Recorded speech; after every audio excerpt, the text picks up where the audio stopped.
Hey guys, it's Roberto, and welcome to another YouTube live stream. We're doing a July Q&A where I'm going to be answering your questions, and we're going to talk about the truth about YouTube and being a YouTuber here on the platform. We're going to talk about what it's like to be a YouTuber in 2017, whether you can still make it on the platform, changes that have happened to YouTube this year. We're going to talk about ways that you can monetize. I'm going to answer your questions. We're going to talk about the algorithm. This one is a conversation. This one is a Q&A, pretty much straight up and down. So we're going to talk about what you guys want to talk about. So that's what we're going to do. For those of you who are new to the stream or new to my YouTube channel, my name is Roberto Blake. I'm a creative entrepreneur, YouTuber, public speaker, and marketer. I do a lot of things. I've managed to grow a pretty substantial following here on the platform, giving advice around creative entrepreneurship and creative careers like graphic design or photography and video, and I cover all of those stuff. I also interview great other people who have been successful here on YouTube, people like my friend Amy Schmittauer, author of Vlog Like a Boss, people like successful entrepreneur Sal Sincata, who grew a photography business to over 4 million in revenue. So we do a lot of cool things here in the Create Awesome community, and I'm just excited to have you guys be part of this live stream. So let's jump into some of your questions here in YouTube Live. You're going to see them over here on the screen. We've also got Super Chat going on for those of you who are watching the live stream versus the replay. If you want to do a Super Chat, feel free to do that. Make sure whenever you have a chance to support small or growing YouTubers or just any creator that you like their information, you like their personality, just support them on the channel however you can, whether that's using their links, donating via Super Chat, hitting people up in Patreon. I'm a actually happy patron of both Philip DeFranco and Boogie2988 and a bunch of other creators here, Steve Dotto, Tim Schmoyer, Daryl Eves. So just help other creators wherever you guys can. So that's today's PSA, right? Anyway, let's go ahead and jump into some of your questions. I see a lot of familiar faces here. Hope you guys are sharing this out in social media. So we have a question from Salil Dukusin, and I hope I'm pronouncing that right. And he asked, hey, Roberto, I have a question. Should a YouTuber make a business Instagram, a Google business account, and other social media accounts as a business or as a personal account? That's a good question. It depends on your goals. I know this is a controversial topic. Like, people like to say that YouTube is a job or YouTube is the greatest job ever, and I don't believe that. I don't believe in this whole idea of YouTube as a job. YouTube's not a job. There's no 401k. There is no retirement plan. There is no health care plan. There are no actual employers. This is not you making videos and YouTube writing you a paycheck. That's not what it is. YouTube is entrepreneurship and is one of the more difficult places to do online entrepreneurship, even though the barrier to entry is not that high. To be actually successful, it's hard, and entrepreneurship is not for everybody. So if you're not an entrepreneur, this is not a good part-time job. This is not a fast way to make cash. So I believe in approaching it like a business. So you asked if whether you should have an Instagram business account. In my mind, yes, because if you can get 10,000 followers in Instagram and it's a business account, you get the swipe up feature to link out to things, so you can use that to promote your merch, like the Create Awesome t-shirts or whatever else you've got going on. You can link people then from the swipe up over to your YouTube videos, so you can get more traffic to it to help you with the algorithm. So yeah, if you're a YouTuber for Instagram, I would get Instagram business account. I don't think you need a Google business account unless you have a business on the back end of your channel. Like if you were a fitness channel on YouTube, everything you do in social media, I would do them as a business account because you have a fitness business. If you're an artist or an illustrator, I feel like that's a real business with clients. I think that you should have a business account. So that's my answer. So we have Malevolent Elephant. Thank you for the $5 super chat. Is it fair, in your opinion, that reaction channels like Tyrone Magnus, Jinx, and Flight Reacts have millions of subs? And is this the lazy way, or is my anger misplaced? Well, your anger is your anger. Your feelings are your feelings. So I would just say that you have to take that with a little bit of a grain of salt, in my opinion. The React channels wouldn't work if people didn't watch them. So you can hate the player, you can hate the game. The reality is that, look, do I think that YouTube gamers should have a bigger following than Tony Robbins or Gary Vaynerchuk or Evan Carmichael or Marie Forleo, real businessmen and real businesswomen who are going to tell you how to make actual money? No. That's my opinion, though. I think more people should care about making money in entrepreneurship than games. But I'm also the same guy who was sitting there watching Zelda Master because I wanted to beat Zelda Breath of the Wild when I bought my Nintendo Switch. So it's down to the market is the market, as Gary Vaynerchuk would say. If there's something and there's a demand for it, if one person isn't supplying it, another person will supply it. So if gaming channels and React channels and all these other things that people might not like or may not disagree with, that's your opinion. There's an audience for it. Just because you don't like something doesn't mean that there isn't an audience for it, and it doesn't mean that someone shouldn't be able to benefit or siphon value or revenue or build a brand around that. Now, if you're going to get into copyright and fair use, that's a different conversation to be had entirely. I think that React channel's biggest issue is and should be copyright if they're siphoning from other creators or from companies like Viacom and this one and that one, because I don't think that reaction channels are transformative. I think that review channels like Dash Star, Emergency Awesome, Nostalgia Critic, and Urban Acolytes and Geekdom 101, those represent transformative content as review channels, and in my opinion are superior content to React channels, because as you say, it's a little lazy, but also they are truly covered under fair use because review channels are transformative in their very nature and are educational and are doing a actual critique. React channels do not, in my opinion, truly qualify as fair use. I feel that when Nostalgia Critic or Jontron or Matt Pat from Game Theorist or Film Theorist use clips, that they're doing it in a truly transformative way. React channels are not. And so I don't think that React channels technically qualify as fair use. The YouTube community of viewers feels differently, but as a photographer, as a video producer, as a graphic designer, as a creative entrepreneur, as someone who has dealt in the world of copyright and trademark legitimately, then I would beg to differ. I would say that those things don't count as fair use, even if the YouTube community feels different. From a legal and technical and creative standpoint, they're not transformative. So that's my answer on that. Wow. I went in on that one, didn't I? Yuli Armstrong. I just can't get in front of the camera. I don't know why. I get ready and prepared. Time runs out, or kids do something before I know I'm out of time. I've read and listened to every book. You just have to create a situation, and you just have to go for it, and you have to pull the trigger. You may not be ready. There might be something holding you back.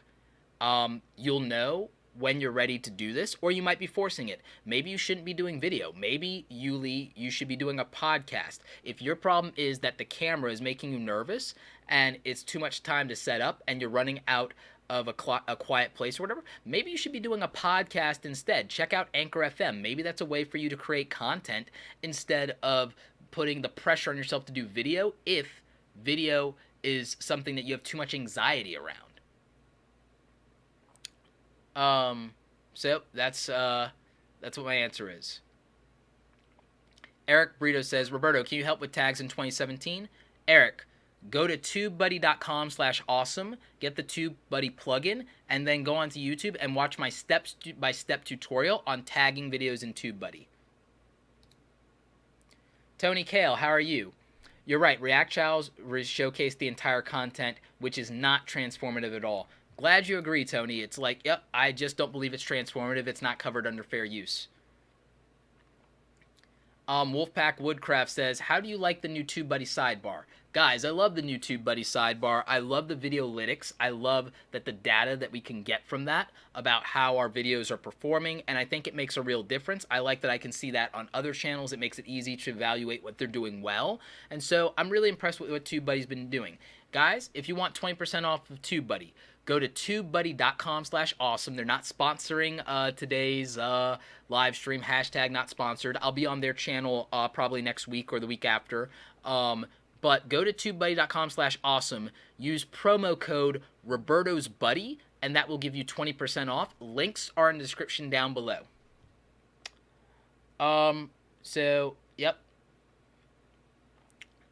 Kitsuneko A says, what do you do if you might have messed up with monetization? As in, you made an AdSense account a few years ago, forgot and abandoned your old channel, and then proceeded to make a new AdSense account. You just have to link your new AdSense account to your existing channel. It's easier when you're using the same email address as the channel, usually a Gmail address. So that's typically the easier thing to do. But if you made a new AdSense account, you just have to link that to your new YouTube channel. And so that's a pretty straightforward process. It's not that difficult. And just follow their instructions. Kara J Live says, Roberto, would you say that YouTube is becoming oversaturated? Guys, I don't believe in the narrative of YouTube being oversaturated because it's actually not. That's an urban legend. It's a myth that small YouTubers pass around as a campfire story because it doesn't matter how many people are on YouTube, because what only matters is what a viewer wants to watch. A viewer makes a decision about content. It doesn't matter how many YouTube channels there are. If I don't watch that content, it's irrelevant. I don't care. I don't care. I mostly, unless he's doing something very specific, I don't watch PewDiePie's videos, for example. I'm using him as an example because he's the obvious example, right? So it doesn't matter how many gaming channels make videos if I'm not interested in that, or if they're comedy channels, or if I'm not watching that, it doesn't matter how many of them there are because I'm not making a conscious choice to watch that. So it doesn't matter how many channels there are, and it doesn't matter how many subscribers there are on a channel either. And I have an interesting point with that. Okay, I'll show you guys a real life example of why YouTube's not oversaturated, why creators choose what they want to watch, and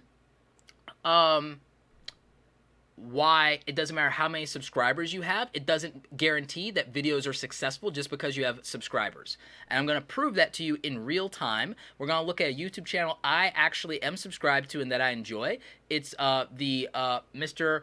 McCrudden. It's Michael McCrudden's YouTube channel, which is mostly before they were famous. And I'm going to show you that channel. I'm going to show you why it doesn't matter how many subscribers you actually have on YouTube. Because it doesn't. It really doesn't. So, this is Michael McCrudden's YouTube channel, and he has a really good channel. Like, I enjoy watching this stuff. It's just, like, entertaining, and similar to, like, Watch Mojo in a way. 1.6 million subscribers. Big YouTuber, successful YouTuber, right? I'm going to show you, what if I told you that there are videos on this channel that have less than 10,000 views, even though it's a million subscriber channel? You guys beat me up about my view to subscriber ratio. First of all, he's not doing anything quote-unquote wrong. There's no right or wrong in YouTube so much as a matter of effectiveness on a scale of 0 to 10, okay? Sub for sub is 0, just so you know. So look at all these videos with all these crazy view counts, right? But let's go to a series that he tried to do recently, and this is a new series. This series is off-brand. And so you see videos here that can't even crack 10,000 views on a channel with 1.6 million subscribers because it's off-brand.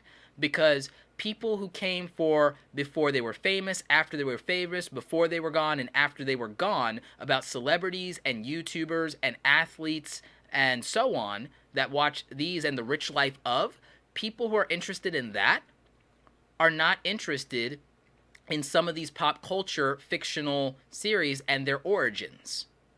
So that is not something that performed well on this channel. You have a video that couldn't even crack 1,000 views, even though it was about something that's popular. Guardians of the Galaxy Volume 2, right around the release. And it couldn't crack 1,000 views because it was off-brand.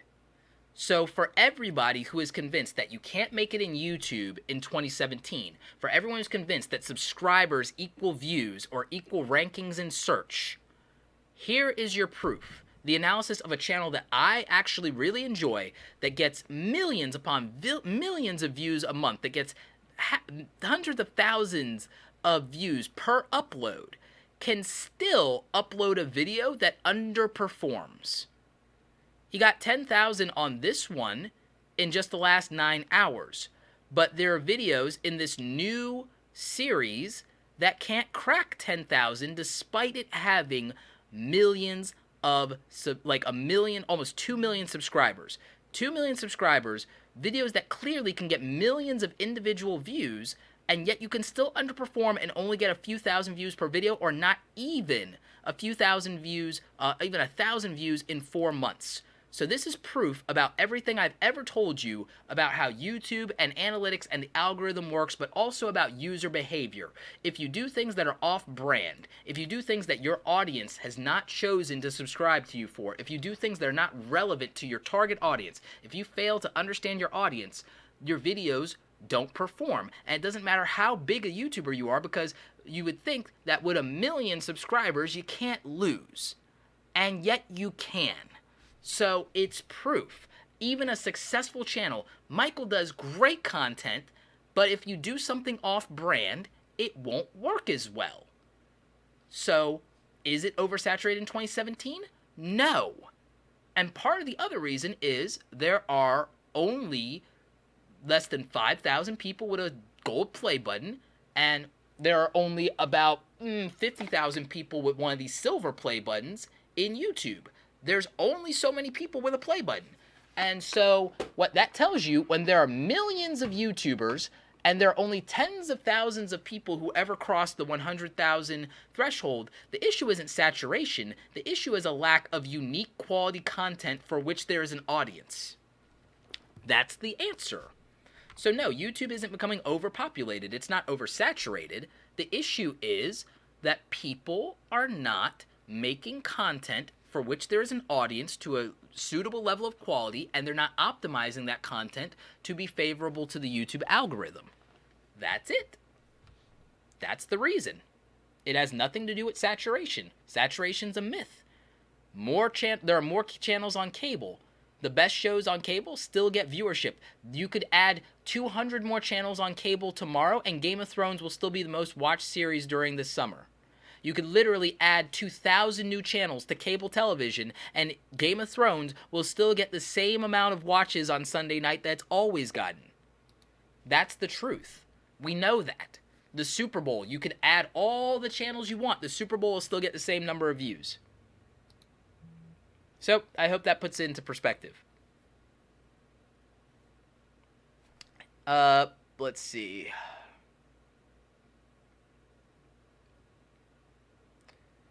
MMA Zone says, Roberto, you mentioned before that website hosting ads pay out a lot. How do you attract them to your videos?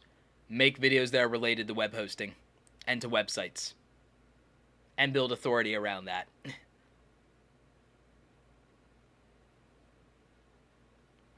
So, that's the answer.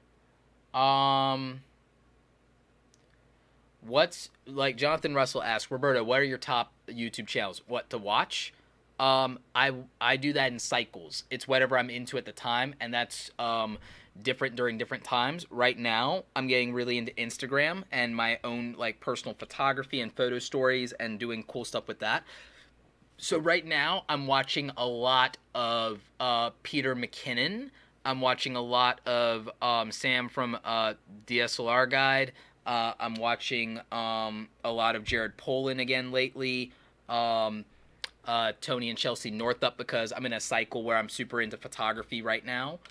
Again, which was one of my first loves, is like photography. I used to develop film in a dark room at 10 years old. My uncles taught me. So because I'm into photography and cameras a lot more lately beyond filmmaking, I'm watching a lot of that. My general YouTube staples are Terry White for his tech stuff, Philip DeFranco. Whenever I'm in the mood, I kind of like watching Andre from Black Nerd Comedy as far as pop culture stuff. I'm watching a lot of Star Wars stuff lately. I've been watching a lot of Urban Acolytes and Star Wars Explained and Dash Star. And, so that's what, like, again, it's cycles. It cycles. Stefan Eccles, how do you make a living after the adpocalypse? Well, one, my channel's clean, so my ad revenue wasn't affected at all. If anything, my ad revenue went up. And then two, I don't try to do popular YouTube trend stuff, which really doesn't make you as much ad revenue as everyone seems to think it does. Three, I run a real business, more than one. Four, reference my video on 10 ways to make money on YouTube.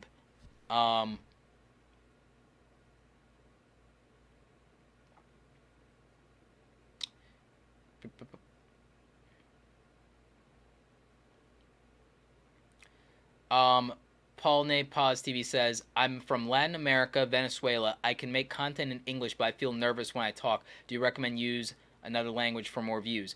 There are a lot of Brazilian YouTubers that are doing content in just Spanish, and they actually make up a lot more of the gold and silver play button people than people even realize. That a lot of the 50,000 or so people with like silver play buttons, of the 5,000 or so people with gold play buttons, a lot of them are internationals that aren't even speaking English. They're speaking Arabic, they're speaking Mandarin, and they're speaking some dialect of Spanish. So guess what? Non-English speaking YouTubers disproportionately outweigh successful English speaking YouTubers, not in the general YouTube top tier of your Markipliers, PewDiePies, Jacksepticeye's, etc., etc., etc. All the Lily Singhs, the Swoozies, the Casey Neistats, the Philip DeFrancos, the people that everyone knows. Yes, they all speak English. The KSIs and so on and so forth. Yes, they all speak English, but they make up the minority of mainstream YouTubers that are at the top. But the bottom of the top is all non-English speaking, is mostly non-English speaking YouTubers anyway. So I wouldn't worry about your language dictating your success. There's an underserved market in your language that you could be serving. It says I missed a super chat. Okay. Brago D Ace. Why is no one addressing shadow demonetization? No, people are addressing shadow demonetization. There are plenty of videos out there. I could do a video about it, but a lot of people, the reason the shadow demonetization YouTube, the reason that people are not addressing shadow demonetization is because they don't understand it, and most of them are putting out inaccurate information. I'll drop a link in the description of this live stream for a video that a YouTuber named Davidson did, and she addresses like some shadow demonetization stuff in this video, and it's good information. I could add more context to it because I was Google AdWords certified back in corporate America. So I will put a link in the description. Shadow demonetization on YouTube video, and it's a video over on her channel, so I'll put that there. So after this, you can grab that link from the description down below. But the reason no one's addressing shadow demonetization on YouTube is they don't understand it. They're not educated about it. There are videos that talk about it, but they're people who don't even use Google AdWords, and they're going into the panel. But also the reason no one's talking about it is because they're all politicizing it. Roaming Millennial, totalitarian social media, demonetization, censorship, and shadow bans. That's politicizing it. James Alsup, YouTube is demonetizing conservative videos. It's not just conservatives. It's prank videos too. It's prank videos. It's liberal videos. It's videos that are just news. It's videos that are moderates. It's videos that are Philip DeFranco. It's like shadow demonetization is hitting prank channels, some relationship channels, sex education channels. So the problem is that people turn the videos that are supposed to be informative around shadow demonetization into excuse me, part of their political narrative or part of their genre and niche, and it doesn't inform the community as a whole. And so the failure of the shadow demonetization issue being brought out more is due to YouTubers living in their own bubble and thinking about their channel or their genre, and that's and mostly their own ad revenue, and that's the problem. They're not thinking about all of us, the community as a whole, and they're perpetuating their own narrative. So if you want to know why is no one addressing shadow demonetization, well, that's the reason. Or some of them are afraid, unjustifiably in my opinion, that Google and YouTube will do something to them if they talk about it. And even when people do talk about it, they might not talk about it on their primary channel. They might talk about it on a second channel or a vlogging channel, which means it gets less reach. So if you want to know, like, is anyone talking about shadow demonetization? Well, let me show you my screen. Let me show you what happens when I type in shadow demonetization on YouTube, and you can see what happens when you do a search for it. So when you do a search for shadow demonetization on YouTube, what you're going to get is a bunch of politicized videos. You have one like smart computer person that I know of talking about it. You have another YouTuber that's got some experience and has done viral content that understands this a little bit, Davison. I've met her before in real life, but it's not on her main channel. It's on her vlog channel. It's not her main channel. It's a smaller audience and it got less views, and so there's that. Philip DeFranco was talking about demonetization, period, but it's not the shadow thing. But you see what I mean about it's all a lot of political stuff, or it's YouTube drama stuff, or it's, oh, blah, blah, blah. But it's nothing where people are really getting at the core issue. And again, the closest, most accurate videos talking about the shadow demonetization are the video from Davison and from, Computing Forever. But Computer Forever, again, it's not fully, like, it's an in-depth video, but it's like, but you'll get the gist of it. Like, so those are the videos that if you want, until I make a video about it, where I'll reference these videos, until I make a video about it, you're probably not going to get a pure, this is my genre bubble, or this is what's terrible and why my channel is dying, or, oh, this is my politics. You're not going to get a real answer that isn't from some emotional place. You're not going to get a clinical, analytical, ruthless, robot, algorithm-driven answer from most of these videos. So if you're wondering why no one's talking about it, it's because you can't get an unbiased answer out of people because, it's YouTube. Arma Guitar, thank you so much for the $5 super chat. I've learned so much from your podcast and YouTube channel. Thank you for all you do. Do you have any tips on growing a guitar lesson channel? Consider doing some videos that are covers to attract just interest as a whole in playing songs on the guitar. Do some basic guitar lesson how-to style videos, and then do your lesson videos and put it together in kind of a like 5 steps, 10 steps kind of thing and make a playlist around it. Those would be some of my advice regarding that if you want to do a music lessons channel. I would also consider putting together a course and selling a actual packaged course around this. So yeah, that's what I'm thinking.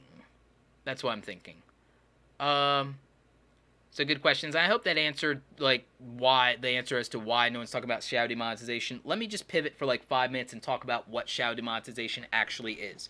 So shadow demonetization is where in AdSense your video says that it's monetized and it's green. Sorry, not in AdSense. In your YouTube creator dashboard, you might have a video that says, oh, this video can have ads played on it.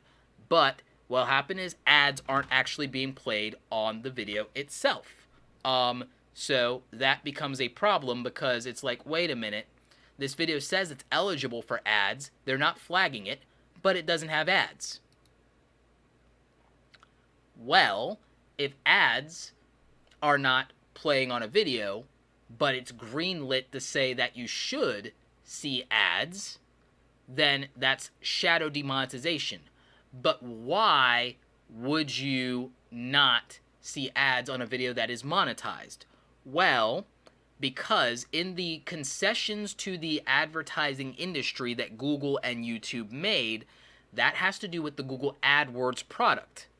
Most of you even though you make money from Google AdWords and AdSense through your YouTube videos being monetized, have never bothered to sign up for a free Google AdWords account, which means you have no idea what this even looks like. And what they do is they have criteria, and if you're buying advertising through Google, you can opt out of any controversial, sensitive, explicit, or violent content, or content that covers news or religion or controversy. You can just check a box, and none of your ads will play on this type of content. The YouTube video is eligible for ads, but most advertisers are like, yeah, give me advertiser-friendly videos. So they're checking a box, and so if your videos are not advertiser-friendly to the highest degree, you may not be demonetized, but they opted out of you. They said no to you. They did a blanket rejection of content based on what your thing might be talking about or might be addressing. Which means if you're a news channel, if you're a political commentary channel, most people have decided not to run ads next to your videos, which is fine, and it's meritocracy. Let's say I started running an ad tomorrow for my, all right, primary example. I'm going to bring back up my YouTube window.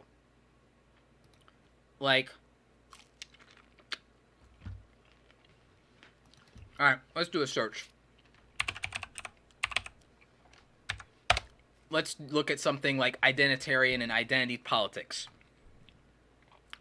So if I'm an advertiser, and I might be very shortly, if I'm an advertiser, and I'm just, doing this here, or actually, let's do a better one. Let's do something interesting. Let's do feminism. Okay, so let's do a search for feminism.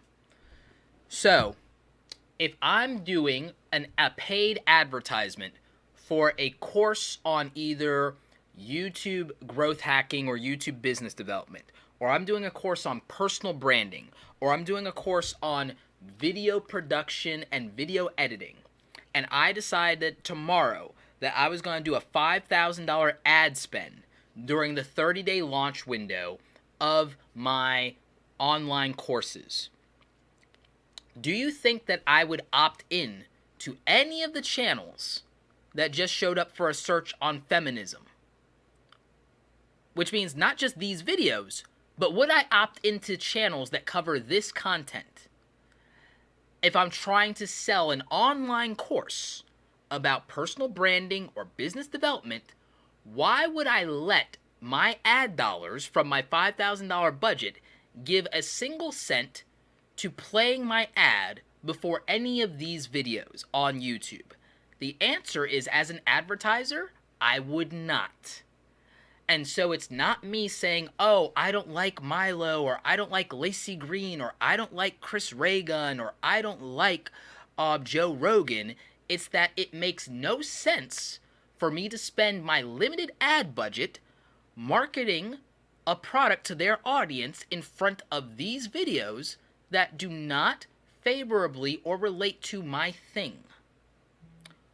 And so, because they're controversial in nature, someone who went to watch this video is not thinking about buying an online course. So I'm not going to pay for that. If I'm selling pineapples, I probably am not advertising on their channel for my pineapple ads. I'm advertising on Damn Drop's YouTube channel. It's pretty straightforward, but everyone would rather think about themselves instead of the simple answer, which is it's practicality from the advertiser standpoint to not pay for ads on that. It's simple. That's the ugly truth about YouTube is, oh, in the same way that, like, look, selling a course on personal branding, am I going to advertise that on a prank channel? Am I going to advertise my personal branding course on a sex education YouTube channel? The answer is no. There's no bias. There's no politics in that. It's called, I want to make money. It's called, I want to sell my stuff to people who will actually buy it. I mean, real talk. So everybody gets their, their knickers in a twist about the fact that their ad revenue is getting hurt, which is, I understand that's your livelihood, but advertisers aren't beholden to just write you a blank check. They're not. Advertisers have to sell their product. If I'm a camera company, why am I going to put ads on these channels? Why? I'm not. It's my money. So that's the answer. So I know I think I went more than 5 minutes on that, but that's, again, one of the ugly truths of YouTube is this. Here's the other fun fact. All the people are like, how much money do you make on YouTube? It doesn't matter. Do you know why it doesn't matter? Because if you're not the same genre or you're not covering exactly the same topics, it's irrelevant because different ads play on different YouTube channels and they have a different budget associated to them because there's an ad ranking tier. It's part of the ad algorithm that no one talks about, right? Because Google AdWords is its own product. Google has an algorithm. Google's AdWords appliance has an algorithm.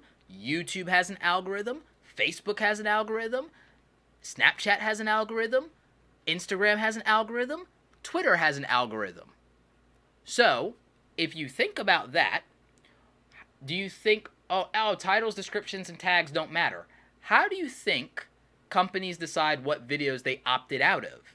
How do you think they play a web hosting video on my video about web design?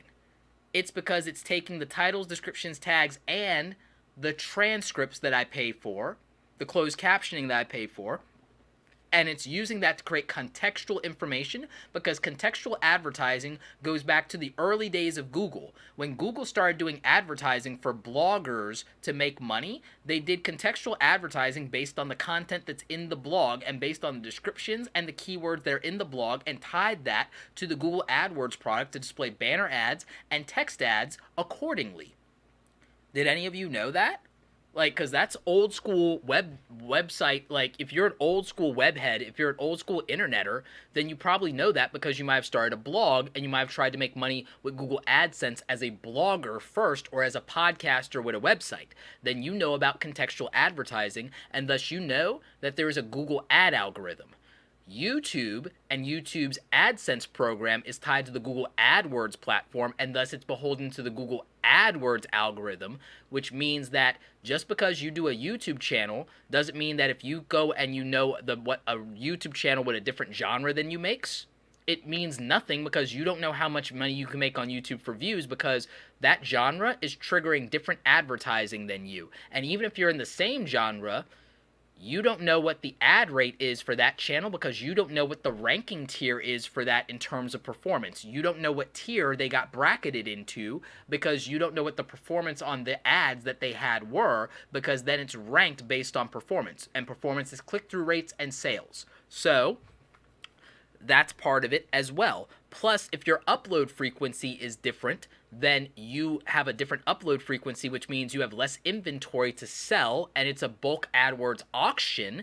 Not to mention that you can't control month to month and quarter to quarter what the advertising budget is for those advertisers, which means they might pull back because seasonally they do better here or there, which means that there's no real answer to how much money you can make on YouTube, and knowing what someone else makes on YouTube doesn't help you know how much you can make on YouTube, because each channel is ranked differently in the ad algorithm based on its inventory, based on its channel authority, based on its channel keywords, based on the individual performance keywords against individual videos, based on previous ad performance, based on click-through rates of ads, view to impression ratio, all of those things, which are variables that you can't control. So there's no way to know how much money a YouTube channel can theoretically make just based on its genre, its type of content, or how many videos it uploads, or how many views it gets, because you're not accounting for how much inventory there is aligned to that channel in a seasonal cycle. So there's no amount of knowing someone's Google or YouTube ad revenue analytics that helps you decipher any meaningful information about your own channel. And yes, I know that was a long-winded, heavy-handed explanation, but it's just the actual information, so I digress.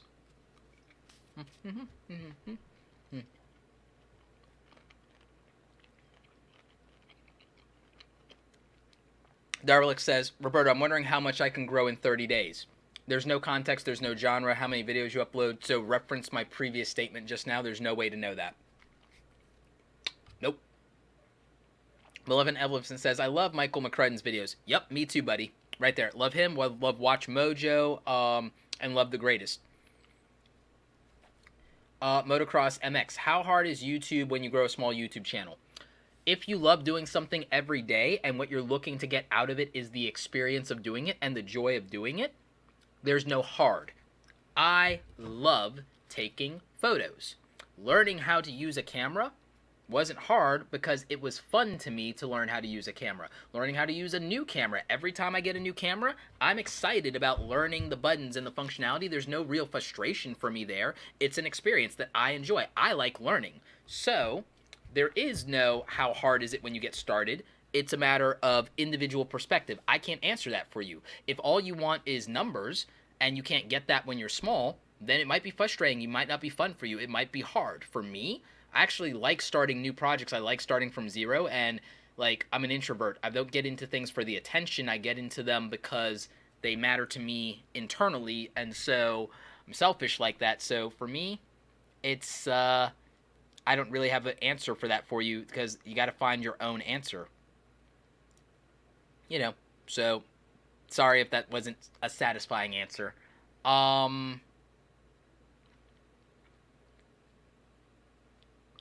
Do you think YouTube will be like TV in the future? It already is. That's not the future, it's the present. It's already replaced TV. Beanie Draw says, at some point of success, you're unlikely to get everyone to watch your videos. Yup. Even if you have 1.6 million subscribers, if you do anything off-brand, you can't get people to just watch it. So, yeah. Malevolent Elephant says, another example is Glozell. She has almost 5 million subscribers and struggles now to get 25k views per video. Yep, that's real. Tariq Ferguson, how can people post mixtapes here on YouTube? That's a copyright and fair use issue. It's hard, and I don't recommend it. Zeke Street says, I feel like transitioning can hurt your channel if your viewers are used to a specific content. Zeke Street, if you're going to transition, you need to do it early before you've established something for which you have the majority of your audience. But also pivoting can disproportionately grow your channel and do something different. Gary Vaynerchuk had 40,000 subscribers 2.5 years ago.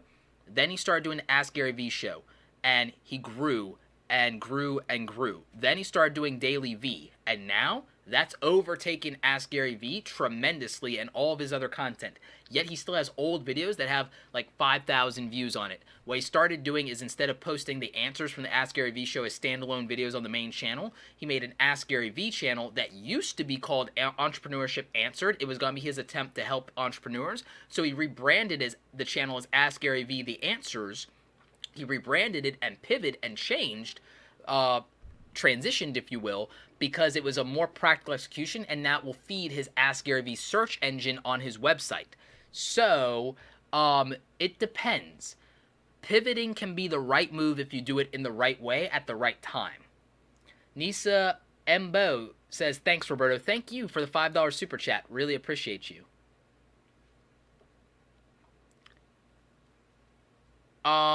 Let's see. Roberto, should I still upload a video every day, or should I bump it to 2 videos? Do what's sustainable and what's practical. How to grow your YouTube. Watch my other 160 videos on how to grow a YouTube channel. Let's see. Live Free says, what if you bought subscribers years ago, abandon your channel, and want to start again? Do you get a new channel or keep the existing? Depends. If you have enough subscribers to where you've unlocked certain features, maybe you keep the existing channel and you just like scrap old stuff and try to like come back strong and hard the right way. That's probably what I would recommend. David Killerish says, do you think any YouTube alternatives would be able to beat YouTube or at least get up to its level? No, because Google's got too much money to burn, too much existing infrastructure, too much experience, too much data. That's why everyone who keeps saying there'll be a competitor to YouTube, and I get it, competition is good. We win when brands compete. There will be no competitor to YouTube. It's got too much of an advantage. It's got too much of an early start. It's got too much infrastructure with Google. It's got too much back end. It has the largest advertising online platform backing it financially. It's got the strongest and best creators in the world backing it creatively. You can't beat that. You just can't. Mom's Vlogs 80. Appreciate your honesty explaining YouTube in layman's terms. I understand about AdWords, ads, and AdSense. Love your live feeds. Thanks so much, Mom's Vlog 80. Yeah, I try to lay it out for people. There are a lot of moving parts to this, and I try to explain it in English. I try to explain it in general terms for people because I think that's the most helpful thing. Billy Joe Bob, are Amazon affiliate links totally safe to use under the YouTube description? Yes, just put some disclaimer at the bottom that explains that it's affiliate links. I also do it in my About section. I actually verbally mention it in my videos quite often, like TubeBuddy. Go to tubebuddy.com/awesome, which is my affiliate link. Link in the description. Use the discount code Roberto's Buddy, no apostrophe, all lowercase, and you will get 20% off of TubeBuddy. And that is an example of an affiliate plug that helps you guys out. It's the best tool for growing a YouTube channel. That's a mouthful. So yeah, that's there's your answer. You can put affiliate links in the description down below. NijaTube says, Roberto, is it true that downloading videos from YouTube will somehow prevent the traffic from coming into the channel? Are you talking about with YouTube Red? Is that what you're talking about? Because no, those things count toward your overall thing. Alex JKB says, how would a 14-year-old like me get clients? Be really good enough for people to overlook your age, because at 14, to be honest, you probably shouldn't be asking people for money for something you do, because you need experience, you need hundreds of executions to kind of justify asking for money at something. So that's a problem. Uneducated Network says, should I use copyrighted content or stick to my own content like using videos or songs? Your own content, because if you use copyrighted content, that sweet, sweet ad money is going to get clawed back by copyright ID. So, yep.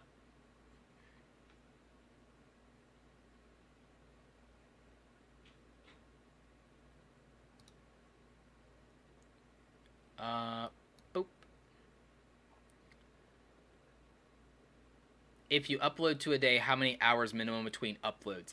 If you were uploading 2 videos a day, I would consider going to some kind of 12-hour or 8-hour cycle, because I would imagine robots like that.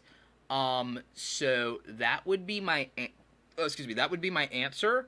If I was going to do something like that, I'd consider doing a 6 a.m. and 6 p.m. kind of thing, or like a 7 or 8. So I'd do something like that, but that's me. But an alternative could be, if you see that there are 2 peak times in your data, upload it to 2 peak times and just call it a day.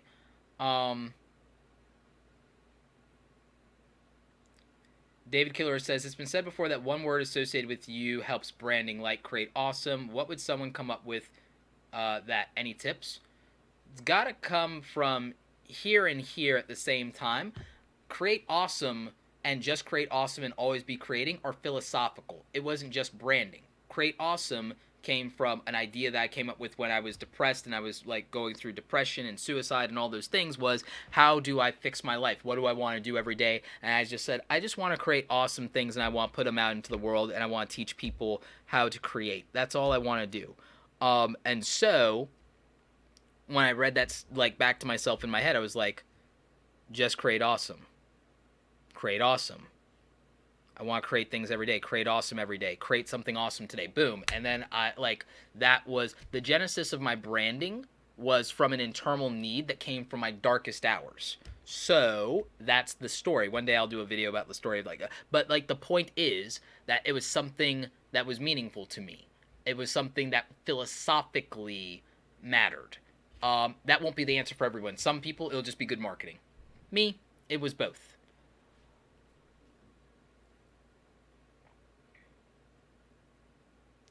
Cody White says, do certain networks get better advertisements and more monetized views? Some networks do have better relationships with specific advertisers and are able to negotiate what is called high value media buys.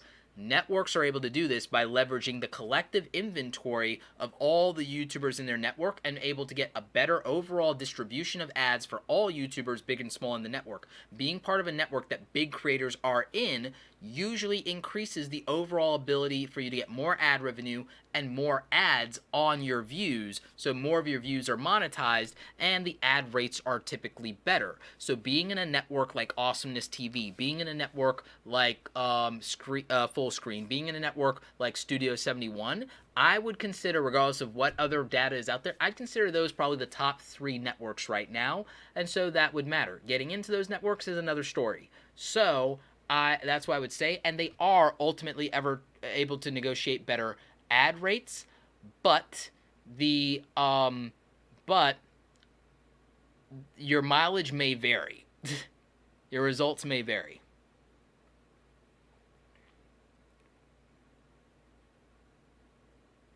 We Are King's musical channel says, "Hey Roberto, I've used TubeBuddy on my videos and I've gone after high search tags with low competition. I rank 5 to 7, but still don't get that many views. What am I doing wrong?" So what you and most people are doing wrong is thinking in terms of binary right and wrong. Almost all YouTubers, and I'm going to do a video called "Are You Doing YouTube Wrong?" Then, and the answer to that is, if you're asking if you're doing YouTube wrong, you're doing YouTube wrong. And the reason that is the answer is because you're doing it as far as this is right, this is wrong, instead of a scale from 1 to 10. And the scale from 1 to 10. Just because you ranked for those tags and they're high search and low volume doesn't mean that they were the right tags, and doesn't mean that you're still competitive, because this is about effectiveness. This is about 1 to 10, because okay, you've ranked. Now, do you have the best thumbnail out of everything else on the first page? No? That's probably the reason. So, it's things like that. Tacos or pancakes? Tacos. JP Cody says, tacos or pancakes? Tacos.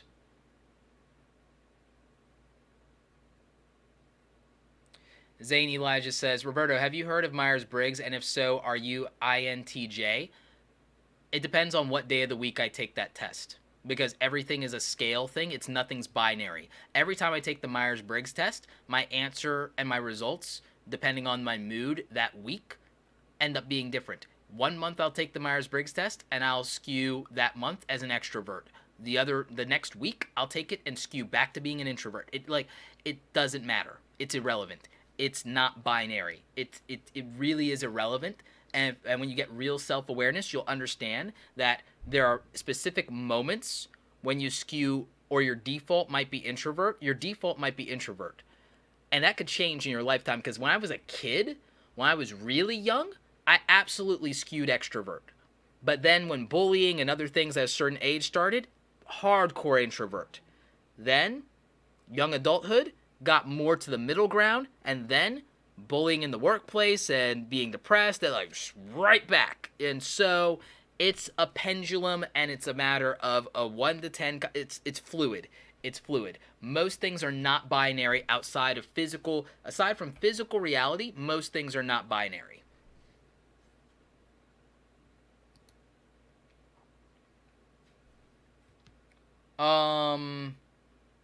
Dom's Production. "Roberto, Windows Update bricked my PC and I can't edit video. What should I do if I don't want to miss an upload and don't have anything specific on a mobile?" Go to your BIOS and try and do a reset from the BIOS. Smooth Art Design Lab. "That copyright idea has been wrong and allowed someone else to claim my music and put ads on my videos. Appeal it. Appeal it, appeal it, appeal it." Subject Teacher. "I have no idea why your AdSense impressions are so low. There's no answer for it." Gun Fox. "How do I balance 2 kids, a full-time job, and a fiance?" I have no idea. That's why I'm single. Leo Gaming. "Roberto, I have school and I need to take a break from uploading YouTube videos for a few months. Will that make my views and subs go down? I've asked that so many times in the chat, LOL." Probably. Sasu World. "How do I make a trademark name?" copyright.gov and go look up the information there. Ronald Malcolm, Roberto, does your TubeBuddy discount work in addition to the discount offered for paying for a whole year? Yes, it does. If I'm not mistaken, it absolutely does. Discount code is Roberto's Buddy. Go to tubebuddy.com/awesome, put in the discount code Roberto's Buddy, and get your 20% off. Roberto, how do I get past my want for perfection and just start making content? Just start making content. Not kidding. Discipline yourself to start making content. If you want to produce a piece of content every week, make someone accountable to you and you owe them $10 every week that you fail to do it. That'll get you over your perfection pretty quickly. Mom's Vlog A says, I don't know who asked, but I've been daily vlogging for almost 3 years now, been consistent in collabing, going to YouTube conventions, creating relationships on YouTube. Awesome. Let's see.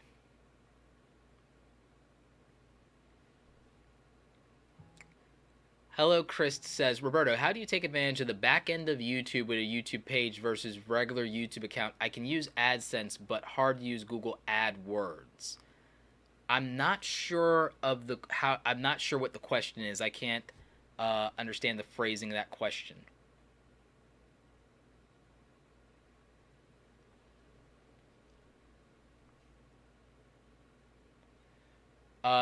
Dywin is back, says, Roberto, can we make a living off YouTube with only 100K subs?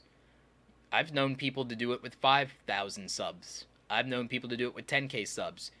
It depends on your business acumen. It depends on your niche. It depends on your level of business savvy and your marketing chops and what the demand is for what you do. There are people who make a living with 2,000 subscribers. I'm not kidding. What they're not doing is living off AdSense. Those days are probably done.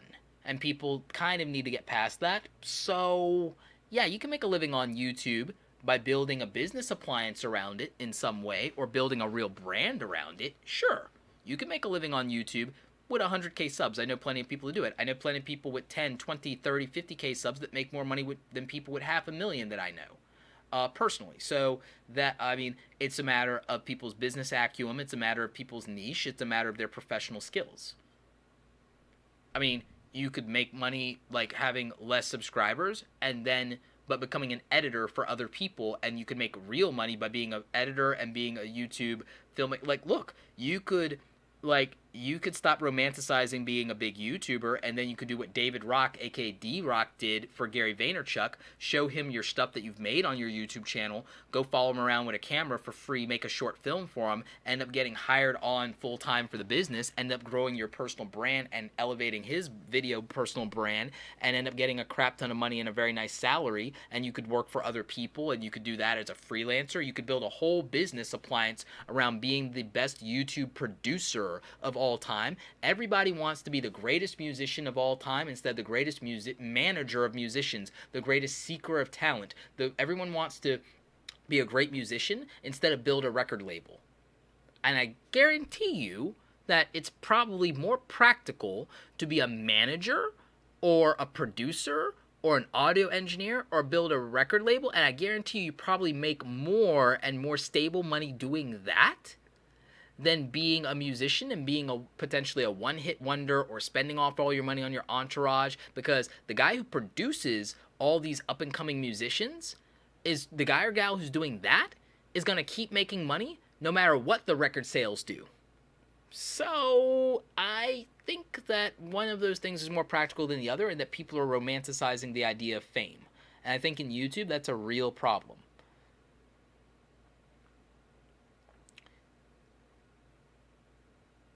Z McQueen, other than making the Super Mario Brothers Super Show, can I do just games for traction? What's the best way?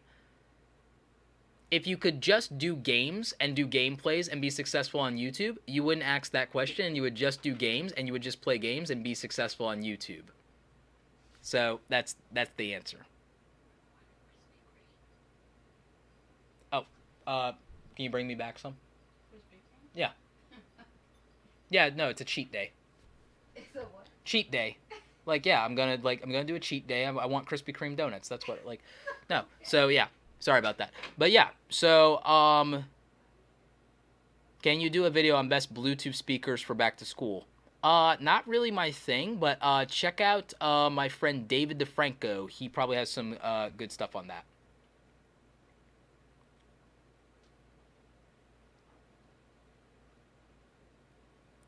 Josh React says, I'm getting really hit hard with shadow demonetization despite the content and metadata being kid friendly. I feel my videos are incorrectly evaluated. What is the best course of action? 1. Monetize outside of AdSense. 2.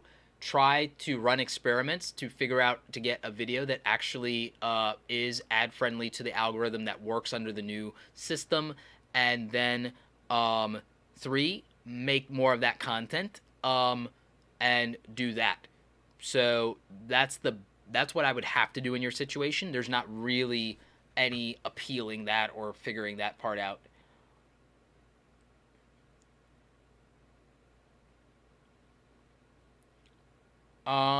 Let's see. Wes, that tech guy, thank you for the $2 super chat. Is there a list of YouTube conventions? There is not. There's VidCon, there's Playlist Live, um, and there's CVX Live. And if you're a business YouTuber, there's Vid Summit, but that's not for fans. That's for that's hundreds of dollars, and that's all business and algorithm talk. If you're not interested in that, then But if you're serious about YouTube and you're making money on YouTube, you're heavily invested in this. Vid Summit is probably the best YouTube related conference you can go to if you're serious and if you're making money. But if you're not going to understand a lot of what's going on there, and it won't be as valuable to you. But if you just want to meet other YouTubers and you want to hang out and you don't want to talk about money in the algorithm, then CVX Live, Vlogger Fair, VidCon, obviously, and Playlist Live. If you just want to celebrate being a YouTuber and being part of the YouTube community, those events are for you.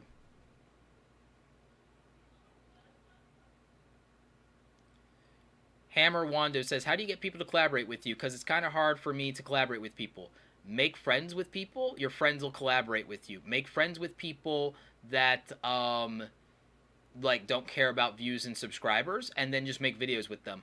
I mostly collab and have collab with people smaller than me in YouTube, but that might be bigger than me in business, or bigger than me in their expertise of photography or filmmaking or photography or design and so on and so I collab down for one thing, and I collab with friends, and I'd rather collab with friends than someone just because they have a big subscriber count.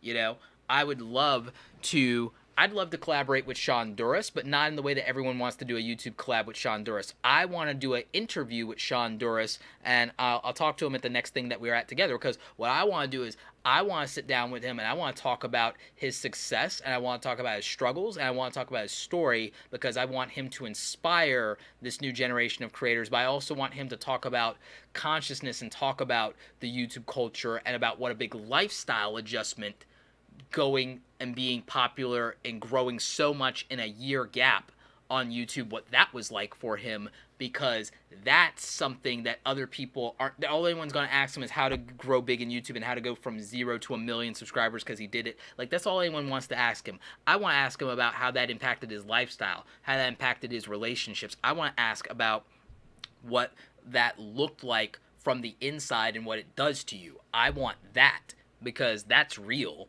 and that's texture, not polish, and that's not fluff, and that's what we need to understand is the reality, because a lot of you are watching YouTubers, and what you're watching is, what they want you to see, and I'm not saying everybody's fake. What I'm saying is that you're watching people possibly exaggerate by 10 to 30% a lifestyle to glamorize something, and what they won't tell you about is how freaking hard it is, or that they're destroying their interpersonal relationships, or that they're losing sleep at night, or that every time something in YouTube changes, they have a panic attack.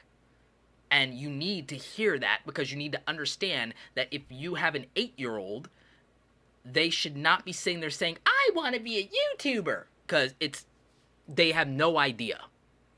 They have no idea.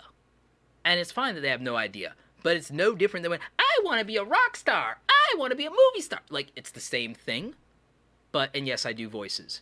But the problem is that the reality of it is you see now all this stuff come up, and you see the movie stars and the rock gods that struggled with substance abuse and depression. You see the end game of when someone as talented and gifted and blessed as Robin Williams ends up hanging themselves because they are not allowed to talk about how hard everything is because the lifestyle is glamorized so much. And we have a real problem with that in YouTube. We have a problem with that in startup culture and entrepreneurship. We have a problem with that in the tech industry. We have a problem with that with in-house creatives, and nobody wants to talk about it because it's not glamorous enough. And that really bugs me. So what I want to do is I want to give people the opportunity to speak to their reality and speak their truth. And it's probably easier for me to collaborate with people much bigger than me by giving them a place where they can do that and someone who can bring that out of them in the form of me as an interviewer versus somebody that they might suspect is going to do a gotcha on them, whereas I have built a reputation of it's obvious that I will never do that, and that what I want is to build up the creative community, but I want to address the practical reality of being a creator and not the glamorized fluff of being a creator. So if you're saying that, oh, I can't get people to collab with me, look at your intentions. Why do you want people to collaborate with you? What would they get out of it? And it's not always a matter of viewers, subscribers. Some people just want to do something cool with you. Some people just want an opportunity to have a place to do something different. So that's like, I mean, I have some friends. We're going to build a channel from zero together as a collab channel, and we don't care what the views and subscribers are. You know why? We just want something outside of our main channel to do for fun again on YouTube. Like, that's absolutely fun without any of the business side attached to it.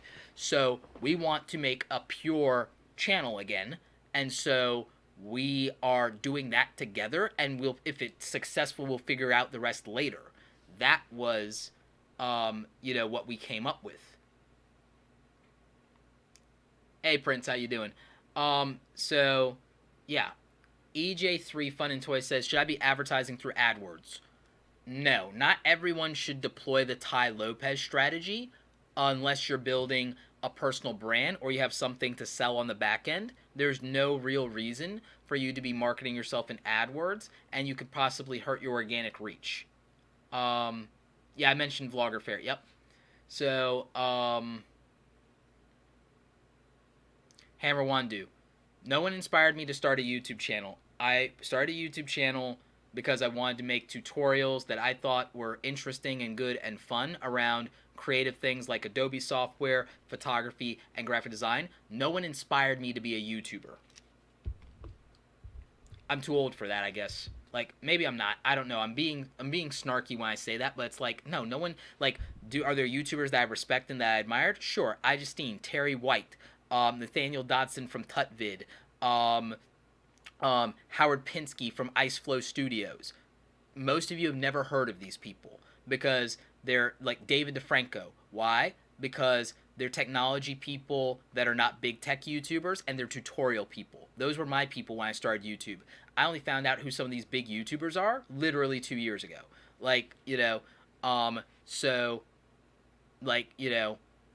Partly by going to VidCon. So, no, I wasn't inspired by any big YouTubers, quote unquote. I was inspired by online educators like me because, like, the closest thing to a big YouTuber that inspired me, probably Jared Polin and Terry White. That's, like, I got into YouTube to teach people. That's my default. Roberto, how can you do what you love on YouTube? Leo Gaming says, Roberto, how can you do what you love on YouTube and not exactly care about the trend and be successful?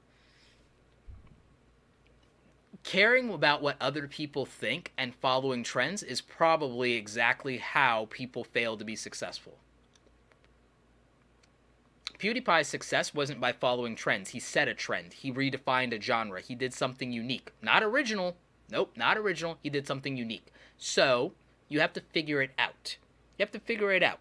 So, I can't tell you how to do that because it's based on who you actually are. I don't know who you actually are. So I can't tell you how to do that because I don't have an answer. There's not a one-size-fits-all cap that says success on it. There's just not. And so success is not one-size-fits-all. It's tailor-made. And if you're not forging your own path to success, then you're taking the Roberto Blake path to success. And then that you have to live with that. And that's not who you are. You can probably make a lot of money doing that, but you won't be happy. You won't be doing what you love. You'll be doing what I love. Mom's Vlog says, Roberto, are you going to CVX? I will be speaking at CVX doing 2 sessions, one for creators and one for businesses. So yeah.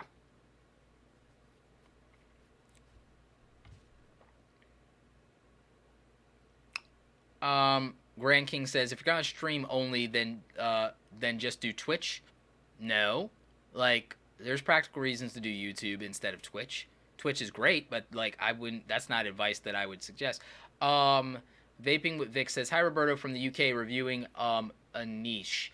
I have 20k subs, but US reviewers have multiple times that and show up a lot suggested for UK viewers. Is there some kind of country block? No. There's an English language thing, and there might be a threshold where you're running into a barrier there. And so that's a hard one to figure out based on geography and based on the geolocation stuff. That could be rough. That's a hard one to figure out, vaping with Vic. That's a hard one to figure out.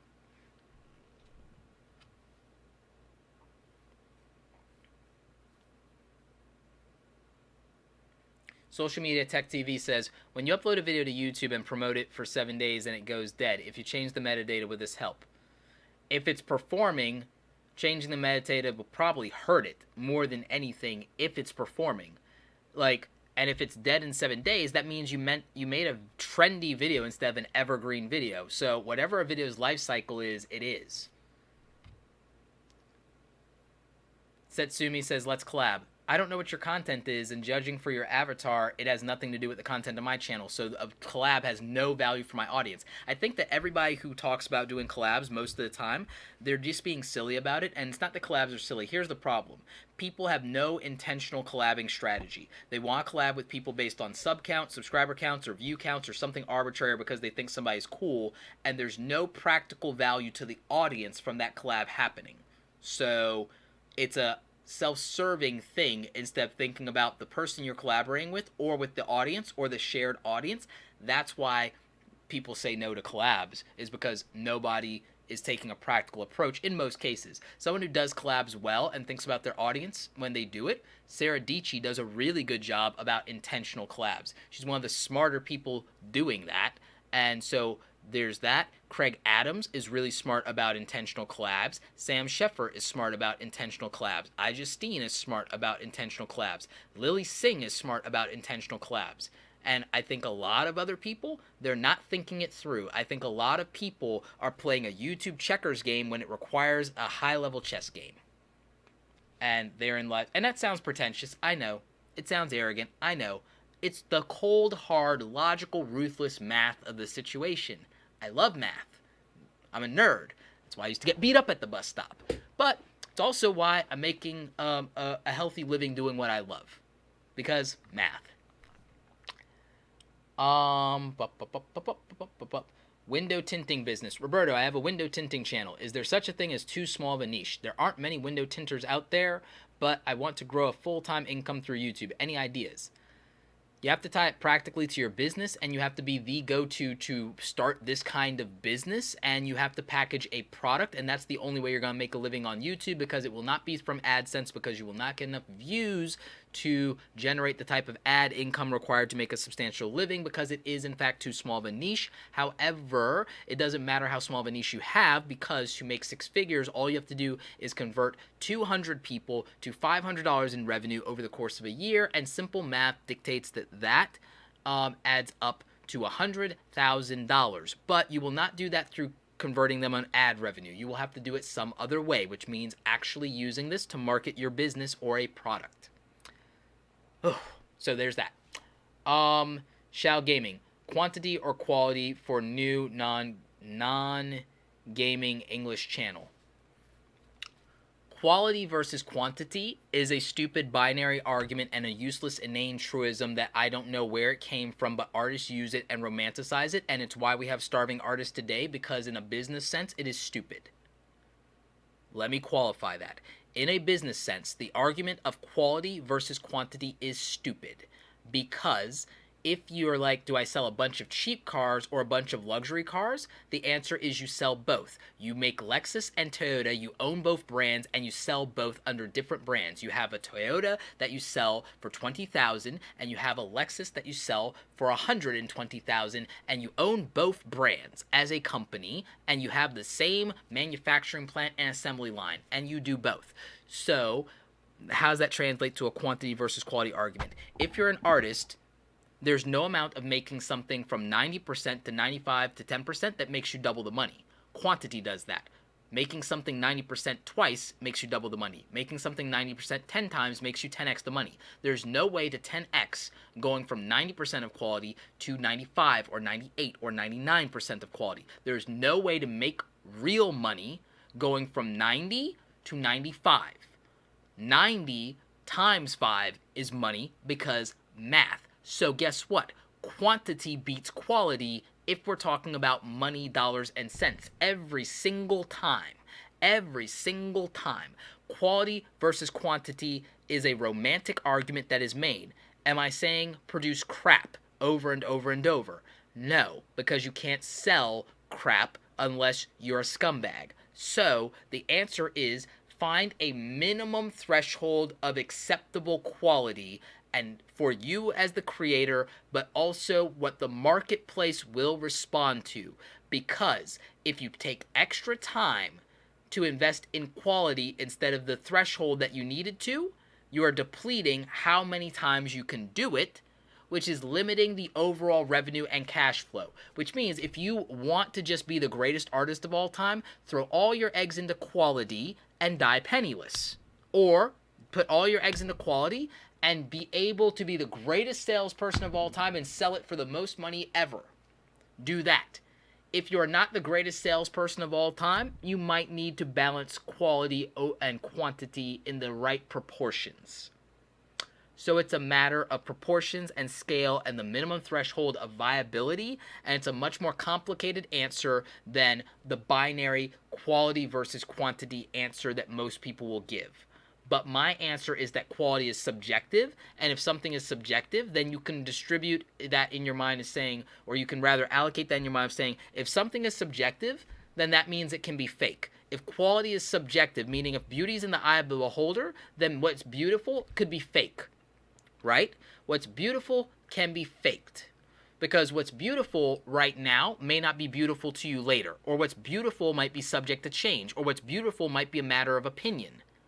So you can't quantify or measure beauty in any consistent way. Quantity you can. Quantity can also be a factor of speed. Speed is something that reflects time. Time is real. Time is an asset. Time is something that's a non-renewable asset. Time is the most valuable thing there is. So quality is subjective and subject to whims and taste and to public opinion, which means that quality compared to something measurable becomes fake, right? So quality is fake, quantity is real. Quantity is a process that produces quality as a byproduct because it's subjective. Quantity is a process. Quantity is a measurable unit. Quantity is objectively verifiable. Anything that is objectively verifiable, anything that is measurable is in a consistent manner is real. Anything that is not measurable in a consistent manner, we can call it fake because it's something that we can't measure and we can't hold to a true standard. The standard of what quality is will shift. And since it's unreliable, you can't put your eggs in that basket, in my opinion. But again, that's my take on it. Jimmy Changa says, Thomas Edison had to fail 1,000 times before he could get his first right. And then he just mass-produced perfection. Yeah, and then I said, I do remember saying that in a live stream, so that's a quote from me. Yeah, Roberto Blake. Yes, I have said that. So it's that quantity lets you produce a process. Once you get a threshold of acceptable quality, meaning a result that worked, mass-producing that thing is better than trying to make it 10% better. It just is. If what you care about is money or time. If you value money or time, quantity will beat quality. If what you value is vanity and ego and applause, then quality.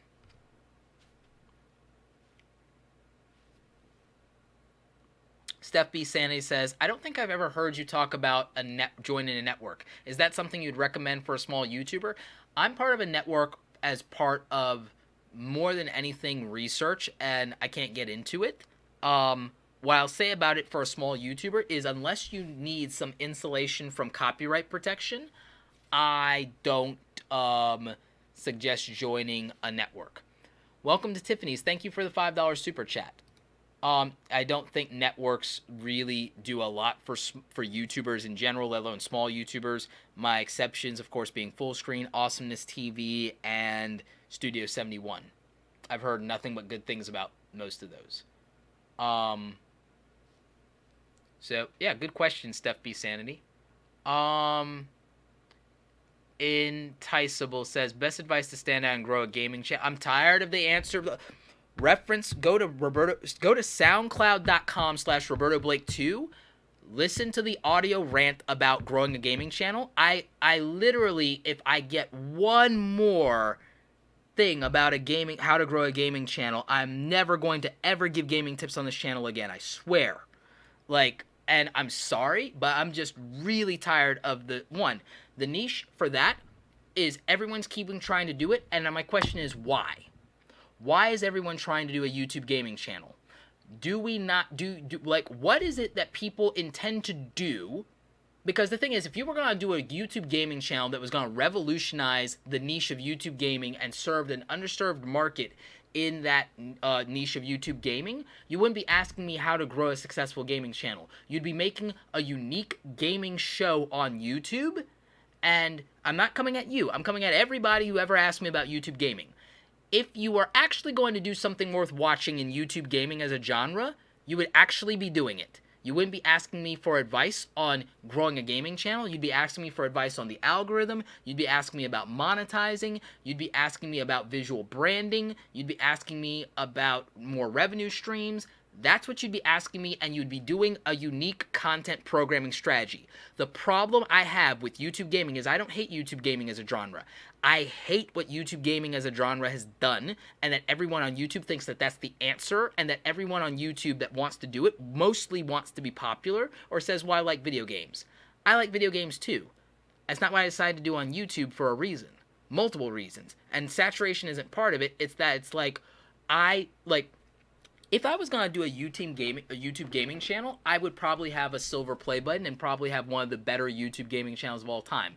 You know why? Because I would make a YouTube gaming channel and I'd never probably once play an actual video game on the YouTube gaming channel. Because I would do what me and my friends do when we talk about YouTube, like when we talk about video games. I would sit there and with a friend on a couch, and we would have a back and forth discussion about who would win a fight in a thing, or about who our video game crush is, or about favorite video games from the 90s, favorite RPG video game of all time, top 10 fighting games of all time. It would be that type of channel, and it would be probably done with some scripted content similar to what Nostalgia Critic does. JonTron did a really good YouTube gaming channel without having to focus on gameplays or Let's Plays. Game Theorist did a YouTube gaming channel without having to do gameplay or Let's Plays. Gaijin Goomba did a great YouTube channel without having to do Let's Plays. So why does everybody keep trying to recycle Let's Play gaming channels instead of making an interesting show around the subject matter? Because people don't have the creativity, which is why everyone keeps asking me how to grow a YouTube gaming channel, because they don't have the creativity to grow a YouTube gaming channel. And if you want to have the strategy because you lack the creativity to have a YouTube gaming channel and you want me to give you a strategy, well, you can hire me and I'll sell it to you. And that's real talk. I will sell it to you. I'm not going to sit here and keep telling everybody, because then what I do is I'll tell you, and then 200 of you will go and make the same thing because no one wants to do anything unique or original. And so that's the answer. The answer is that if you were going to be a successful YouTube gamer, you would be a successful YouTube gamer. And I know that's a harsh thing, and I know that some people are going to call me on that, and some people are going to like it, but that's the truth. The truth is, if you were going to be a successful YouTube gamer, you would have already figured out a unique concept, and you would be on your way to being a successful YouTube gamer. I doubt that 99.9% of people who ever try to do YouTube gaming in the genre will ever be successful at it, because they're not going to do anything original. Everyone's going to keep trying to do Let's Plays. Everyone will start trying to review a popular video game. Everyone will do all those things instead of taking a unique spin on it, instead of making a show, instead of doing some scripted content, instead of doing something interesting, instead of doing something funny. Everyone will try to be the next Markiplier. Everyone will try to be the next PewDiePie. Everyone will just try to copy recycled things that they saw be successful and be a Me Too channel, a Me Too product, instead of doing something that sets a standard, raises the bar, makes people step their game up. Casey Neistat, he was a filmmaker on YouTube for 5 years with 500,000 subscribers, and then he decided to do the vlog 2 years ago when most of you had never even heard of him. And you know what people said? Casey, stop trying to be a vlogger. You're my favorite YouTube filmmaker. You can't be a vlogger. He decides, I want to go back to making films. Everyone's like, Casey, you're a vlogger. Like, what are you doing? It's like, you can set a standard, and you can, like, if you want to break out in YouTube, the answer is that you raise the bar by challenging your comfort zone and doing something different. Casey changed vlogging by doing a format that borrowed heavily from television and film production techniques and brought the standard of television and film production to the genre of vlogging. That was a unique take on an established and saturated niche, and in under a year, he redefined that genre and became the new standard, and everyone wants to copy him now. And so that is what's different. Now, everybody in the marketing world wants to copy Gary Vaynerchuk and have someone follow them around with a camera, which is not new, by the way. That's been done in television. Nothing new under the sun, ladies and gentlemen. It's a minor tweak of doing something unique and different and setting the standard and raising the bar. And so now people are like, you know what? If I can't be a direct-to-camera vlogger like Casey Neistat, I can be a vlogger in the way that Gary Vaynerchuk is a vlogger and have someone follow me around with a camera. And now everyone wants to do that. But it's okay for people to do that if they're doing it their own way. Because you know who does it differently than Gary Vaynerchuk in his own way? That's great. Carlos Gill with the Hustle Diaries. And other people are going to do that. And it's great, and I think that that's okay. Having a cameraman follow you around for your vlog is different. It's like, all right, same tactic, but how do we make it different? The format is different. The brand is different. The subject matter is different. The way that it's edited is different. The overall themes covered might be different. Like, so it's not a matter of, oh, someone else did something, it's off limits. It's that most people, 99.9% of people, will not make it interesting and unique and will not make it relevant in any meaningful way, which is why there are, out of 15 million plus YouTubers, that's why only about 50,000 people have a silver play button, only 5,000 less people have a gold play button, and 500 have a diamond play button. Because nobody is putting the effort into doing anything unique in any single way, and everyone just wants to copy success when they see it. And therein lies your answer. If you are asking me how to grow a successful YouTube gaming channel, you're probably not going to be able to grow a successful YouTube gaming channel. Because the successful YouTube gaming channels didn't have anyone to ask, how do I make a successful YouTube gaming channel? They had no standard to say that's what a successful YouTube gaming channel really looks like. Like, Smosh Gaming was doing, and then what, like, but, like, is anyone copying Smosh Gaming now? I don't think so. Last time I checked, not. Nope. Everyone's trying to copy PewDiePie and Markiplier and Jacksepticeye. So everyone's trying to, me too. Like, iJustine did a gaming channel. I don't see people trying to copy iJustine Gaming because, like, oh, not big enough to be on their radar for them to say, I'm going to steal that. So that's what you have. You have everybody just trying to steal, like, oh, someone's doing this successful. Oh, I'll just copy Jake and Logan Paul, or I'll just copy Liza Koshy, or I'll just copy Lily Singh, or I'll just copy Devin Supertramp because I don't have any originality or creativity, like, and that's what you got. So if you're wondering, how do I grow a successful ... if what you're not looking for is the baseline best practices or what have you, or understanding the financial aspect of it or the technical aspects of the video production and editing side, the reality is that you probably haven't come up with an idea that is unique enough to be successful and to stand out among the crowd. You are not probably, unfortunately, enough of an outsider or an outlier to actually be successful at that thing because you will just be a me too. You will just be another in a sea of voices saying the same thing. And that is the answer. If I were going to do a successful YouTube gaming channel that's different, maybe I would focus on mobile gaming apps if I had a passion for that.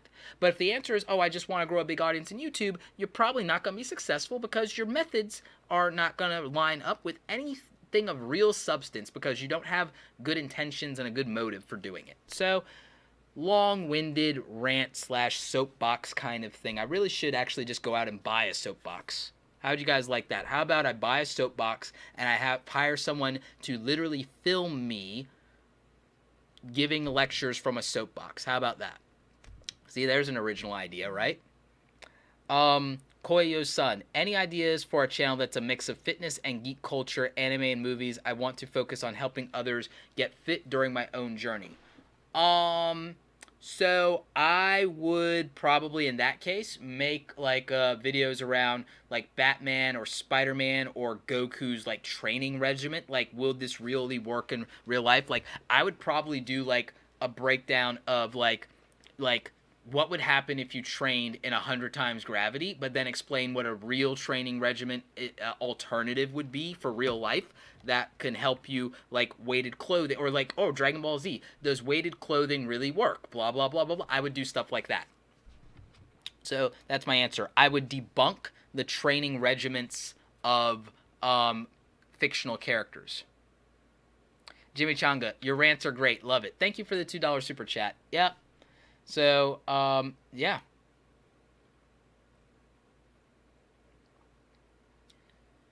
So, therein lies the answer. The Geek Keenan says, Roberto, how important do you think it is for a channel that discusses Marvel, DC, and Star Wars to post daily? Thanks. I'm a little newer to your channel. The Geek Keenan, initially do what's sustainable, but a minimum of 3 to 5 videos a week. And I think you could get by on that. I think that if you do Monday to Friday, that's actually probably better for you than daily. I think Monday to Friday is probably better, and refine that and get it to a schedule to where you can release at the same time every day, Monday through Friday. I would recommend releasing at 4 p.m. Eastern Standard Time, Monday through Friday. That's my answer. Good question, though. Good question.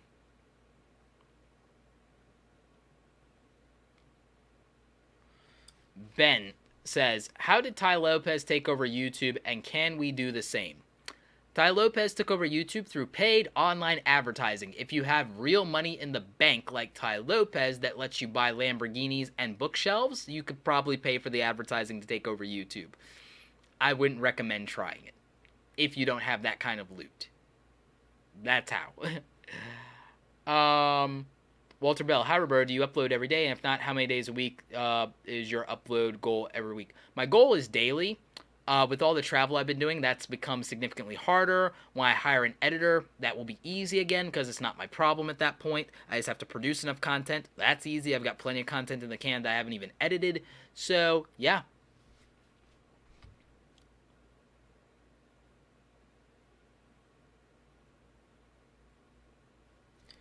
King Cass says, so if you shouldn't do gaming, but you still want to be on the platform, what should you do? I'm not saying you shouldn't do gaming. I'm saying if you're going to do something, you should do it well, and you should do something different. That's what I'm saying. I'm not telling you, oh, don't make a gaming channel. Again, I honestly 110% believe that if I didn't want to run a full-time business and I have much different goals, I honestly believe that I could literally do a gaming channel and get to 100,000 subscribers in 2 years because I can bring something different to the platform. If you want to be on the platform, but understand that being successful on the platform is going to be predicated on doing something interesting and different that people care about and that you can make them care about and that there's a community for. And so that is what being successful on the platform entails and requires. You can't just do what everyone else is doing because that, like, there's nothing special about that. So, like, if you want to make it, then you have to actually, one, you have to have real talent for something or real passion for something. 2, you have to show up almost every day. 3, you have to learn how YouTube works.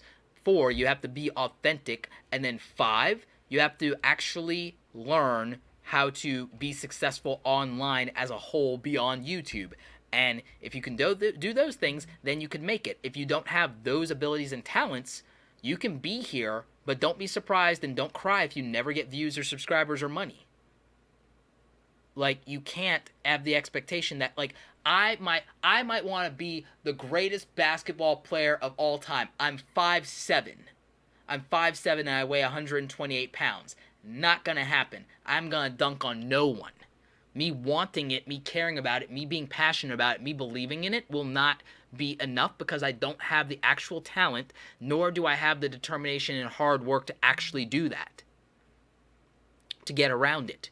So, like, that's real.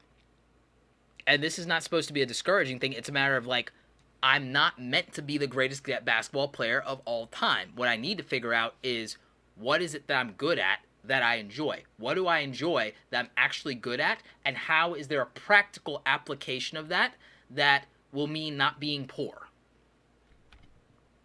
So that's what's real. Arvind, how are you? Arvind has a question. Roberto, I have 27K subs now, and I would like to explore contacting companies for product reviews. What is the best website that connects you with companies? Famebit.com, Grapevine Logic, and Relio Labs, and Social Blue Book. Urban Acolyte TV says, I say just find something you want to do it the way you want to do, and keep doing it. I mean, yeah, you can do that, but practicality comes in. You do it your way, you do it the way you want to do it, and you keep doing it. Doesn't necessarily mean that you'll get money if your goal is money, or if your goal is acknowledgement. Doesn't mean that people will acknowledge it. It's like, you can and should do what you want. And I'm not telling you what you can't do, like Casey Neistat, do what you can't, whatever. But I'm saying that a lot of people underestimate whether they actually have whether they're romanticizing or idealizing something that's impractical. Because I believe you should do what you're passionate about, but you have to align it to a practical application or method, or it will become a burden. Meaning that I am passionate about photography. I am passionate about photography. Roberto, why are you not a professional photographer? Because I am really selfish about art. I have no intention of someone telling me what photos to take. I refuse. I don't want someone telling me what photos look good. I refuse. I am really, really selfish and really stuck up about what I think my photography should be. And so there's no amount of money that will get me past the emotional hurdle of doing what someone else wants when it comes to photography. Not anymore. So I am not a professional photographer for a living because I care about it. I want to do it my way, but I don't have the expectation that someone will pay money for that. So you can do what you want, like channels on YouTube that do what they want but are demonetized. You can't have the expectation that because you do what you want, someone else will pay for it.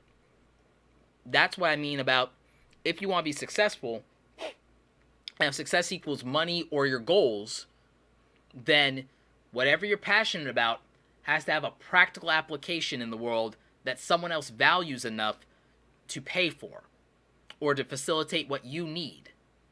You can do whatever you want, but it doesn't mean someone will want to be in a relationship with you if you're doing that, or not this person. So it's a matter of, do I value this habit or behavior I have, or do I value the outcome of being in this relationship? Because that's why people break up, because people have to change what they do, and that's why marriages don't work out, etc., etc. That's why jobs don't work out. Oh, I want to do this way, the employer wants it this way. Oh, you're fired. Or, oh, I quit. And so that's reality, is alignment. Reality is alignment. What you want to do, and your way of doing things may not align to what someone else wants, and you can't have that expectation of them.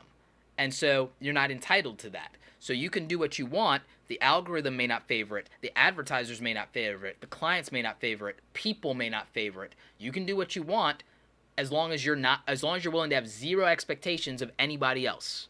You can do exactly whatever you want as long as you're okay with zero people giving a crap about it. You can do whatever you want, but if you're okay with zero people watching it, zero people paying for it, zero people acknowledging it, do exactly what you want. And you should. I take whatever pictures I want, and I don't care, because I'm not asking people to pay for it. I'm not caring about like whether I get likes or shares or retweets or what. I like taking pictures. I have zero expectations of anyone else when I click a shutter button. That's it. So I'm allowed to do what I want because I have no expectations of anyone else. So if you want something that you're going to do and be passionate about, and you don't want to be told what to do, understand that you're opting out of giving other people what they want. It won't be in alignment, so you can't have expectations of them. You just can't. By the way, 1,000 views doesn't equal $1. It's entirely dependent on whether those views are monetized in the first place. The distribution of that, you can't control it, and that's also assuming that the bidding in that niche was that, because some things are cheaper than others. So there are types of ads that are worth more. So there's no, 1,000 views equals $1. It's not true. It's just not. So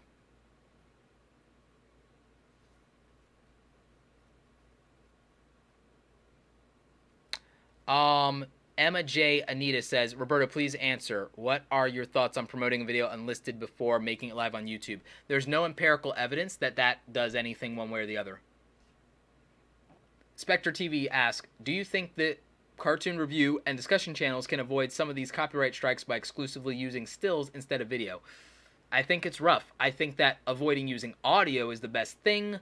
I think that it's hard. I think you'd have to ask a television show review channel, but in general, stills tend to work better. But there are networks that have agreements with people. So some of those entertainment channels go into those networks to have protections. Eric Draw says, do you agree with reverse engineering someone else's work because it aligns with who you are, or because you like it and that person is the only one doing it? Eric Draws, up to a point. There's a channel that I watched from my friend Evan Carmichael called Modeling the Masters. It's about the learning and understanding the rules of success from people who've been successful. But if you model those masters, but you don't have their resources or their mindset, or you're not aligned with them, you can get some value out of their habits, but you won't go all the way. And so there's a limit to how effective that is, because you're tapping into somebody else's system and their potential instead of your own. So there's a limit to it. So that's the answer. Kogan Fox, thank you for the $10 super chat. Appreciate you.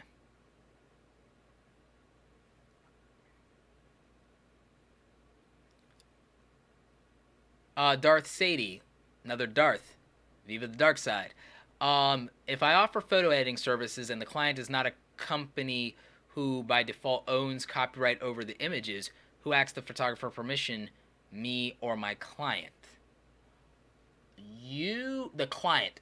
The issue rises with the client. You're providing a service, and your service is transformative in nature. You're under no obligation. You don't retain any rights to the thing anyway, because it's work for hire. So none of this is on you, Sadie. None of this is on you, because your work for hire. Whatever they do, that's on them. You didn't find or source the photos. It's not your problem.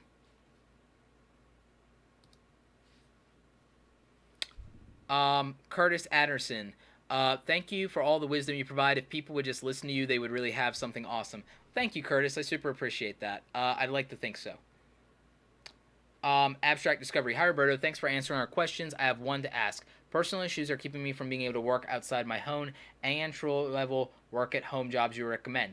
I actually did a video on 10 ways to make passive income online.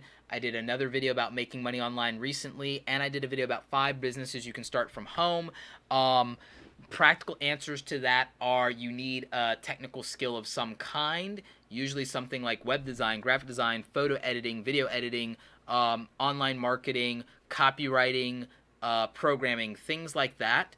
But if you're going to go the more traditional route, you could do notary, you could do copywriting and editing services. You could be a loss prevention agent. You can do any number of things from home. There'll probably be more videos I cover about that in the future.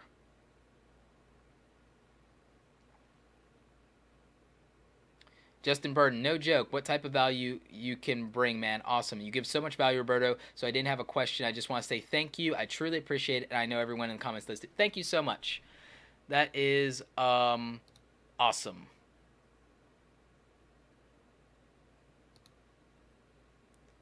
Let's see. ID King says, "How do I find content ideas? Because that's where I struggle. Talk about what you know about." Yo Soy Nightmare says, "Roberto, what do you think about the copyright when you want to talk about a TV series or movie and you want to use a photo or of it, not a video, just a photo?" This is rough. You'd have to ask the television show reviewer. Watch or ask Prince from Urban Acolytes, or ask Geekdom 101, or ask Dash Star. It's rough. You just never know. It's the risk you take when you don't do um, certain types of content. It's the risk you take. If you transform it in nature, then it's harder. It's one of those things where if I was doing a television show or thing, I would have made like photoshopped my own digital art for some of those things, or like did something that counts as transformative, even with the stills, to be able to justify it, because that can become a problem. Um, so yeah.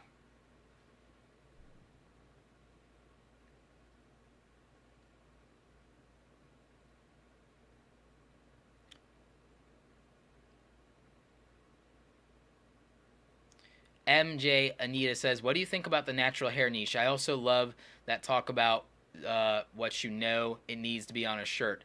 Um, yeah, like I think that the natural hair niche still has a lot of traction. I think that people are always looking for more representation and things like that, and so I think that there's still room there. I think that it's a matter of, can you do it better or differently? If I was going to go into that niche, if I was like a woman going into the natural hair niche, or even a dude going to natural hair niche, I would just, my answer to it is, I'd either make more content per week than anyone else, or I'd do better production values than everyone else, or I'd pull a Casey Neistat and do both. And that would be how I'd win.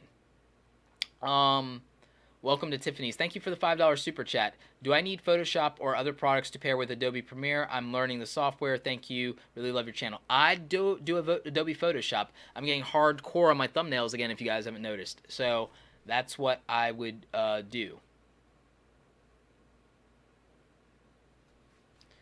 Kaufman's Corner. As an entrepreneur freelancer who's a ghostwriter, what is the best way to find new clients? Just create a website.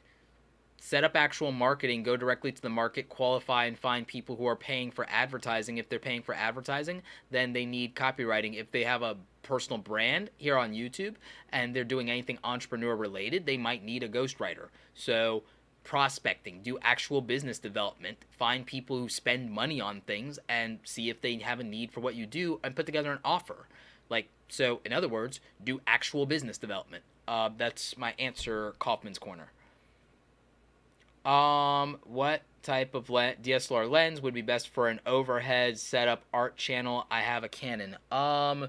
Probably a wide angle lens, like I'd probably say a 12 or 14 millimeter is probably a good idea, or some other super wide angle lens that doesn't go super fisheye. If you're using a Panasonic, I think there's like an 8 to 14. I would suggest maybe that.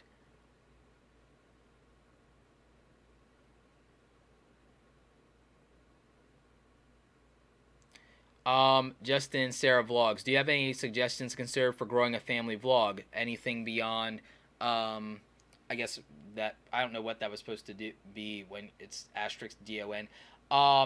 Family vlogging channel.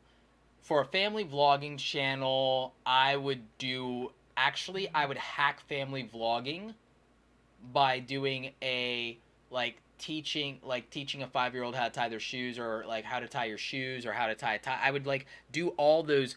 I would do a bunch of initial videos that are all those teaching moments, and having your cute kid in the picture, and you're teaching them, or it's a picture of their, like their knees and their shoelaces, tying your shoes, doing, like over under and all those things. Like I would do those, like first day of school, cleaning our house, cleaning the room. I would do a lot of these little like cute things that also make for good thumbnails, and again, that can be searched. Cleaning your room, like, or cleaning my room, gets searched so much people underestimate it. Like, so cleaning the house and cleaning room videos do really well. So I would do some of those and have cute kids in the picture. Like, I would do a tying your shoes, first time tying a tie, first time learning how to shave, shaving with dad, like, doing mommy's makeup. I would do all these things that can technically be search friendly, but also will be shared in social media. So I would do things like that.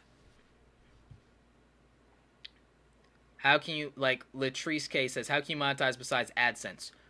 Reference the video I did about a month ago on how to 10 ways to monetize a YouTube channel pre-adpocalypse, or sorry, after the adpocalypse. Like, it's there. I've done so many videos on monetizing outside of AdSense, it's ridiculous.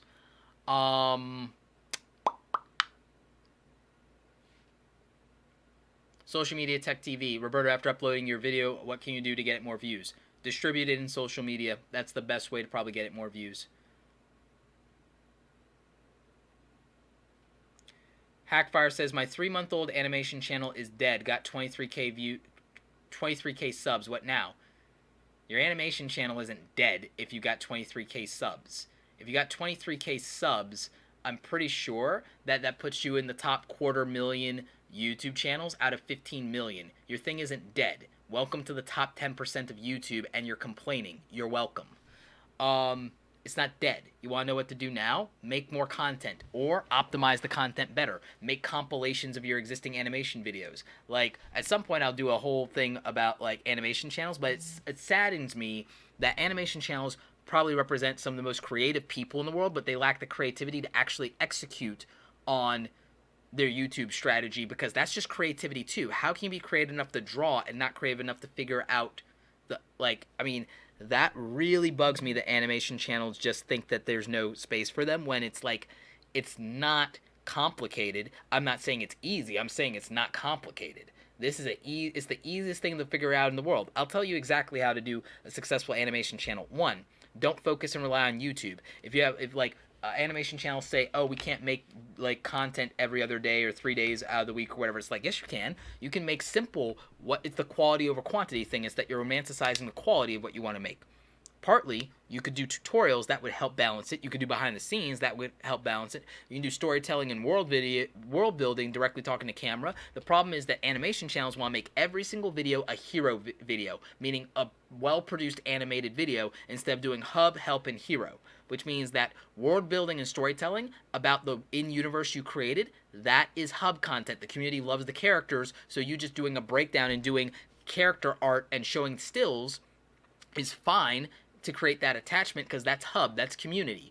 Help is, here are the programs I use, here's my Wacom tablet stuff that I bought, here's that's help, that's how to, that balances it. And then hero content is, here's the final product. But here's the thing, you could also do animated shorts, and you get a lot of attention for animated shorts by going directly and uploading them to Instagram and having a less than 60-second video that also is a plug for your YouTube channel. So you run native Instagram videos, because almost no animators are using 60-second videos in Instagram, and you use it as a free ad for your YouTube channel. And you link out to your YouTube channel if your YouTube channel is so important to you. And you do the same thing in Facebook. And that's how you grow an animation channel in YouTube. It's not complicated. It's not easy, but it is simple. And again, I know that sounds really condescending to say, but if you're creative enough to be an animator, it's staggering to me that answer isn't obvious. Because it's the same type of brain power and creative brain power to figure that out. It's the same creative muscle to figure that out. It's the same part of the brain. So, that's the answer. Kogun Fox, $5 super chat, thanks. Roberto, my gaming channel is unique, I promise you. Check it out.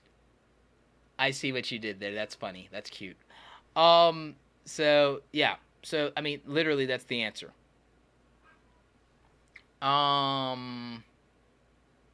Does the Sony RX100 Mark V, you mean this? Does it shut down in 1080 or just 4K? Just 4K unless you leave it out in the sun on a hot day. Yeah. Deva Reddy says, what is your educational qualifications? I make a crap ton of money. That's my educational qualifications. Next.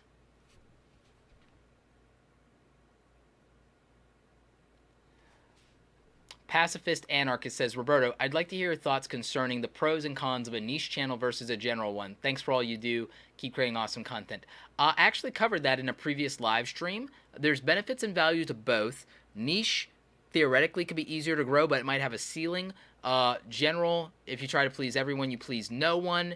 But also, variety can have its advantages too in giving you a loose structure. So that might help you if you're like me and you're a little like ADHD, or a lot. Then guess what? Variety helps balance your personality, and it lets you do what's satisfying. Sometimes what's successful in YouTube won't be mentally or emotionally satisfying or sustainable. And so I don't believe in just letting YouTube dictate your life. I think you have to do things that are emotionally and mentally satisfying or financially viable. So I don't think it has to be, but if you do things that are only emotionally satisfying, you may not make them financially viable. If you do what's only financially viable or gets you the attention, that might not be emotionally satisfying and you burn out and you hate it. So balance in all things. Great question, though. R. Alan Ingalls says, can you go too wide or too narrow? I have so many interests, but I'm afraid of being too broad will make targeting an audience difficult. Figure out the things that you like that are different but are in alignment. Think about that, meaning that if you like photography and video, you can do photography, video, and technology and marketing because you can connect enough of those things because they all tie together. So, which is basically me. That's me. Like, so it's a matter of figuring out how things overlap. And then you can do that.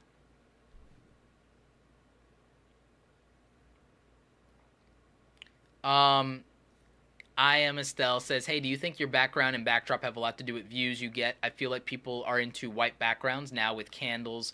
I feel like I already know the answer.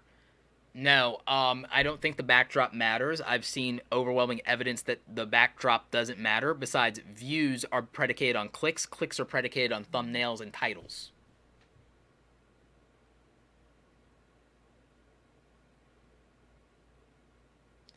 Cody White says, how much money do you make?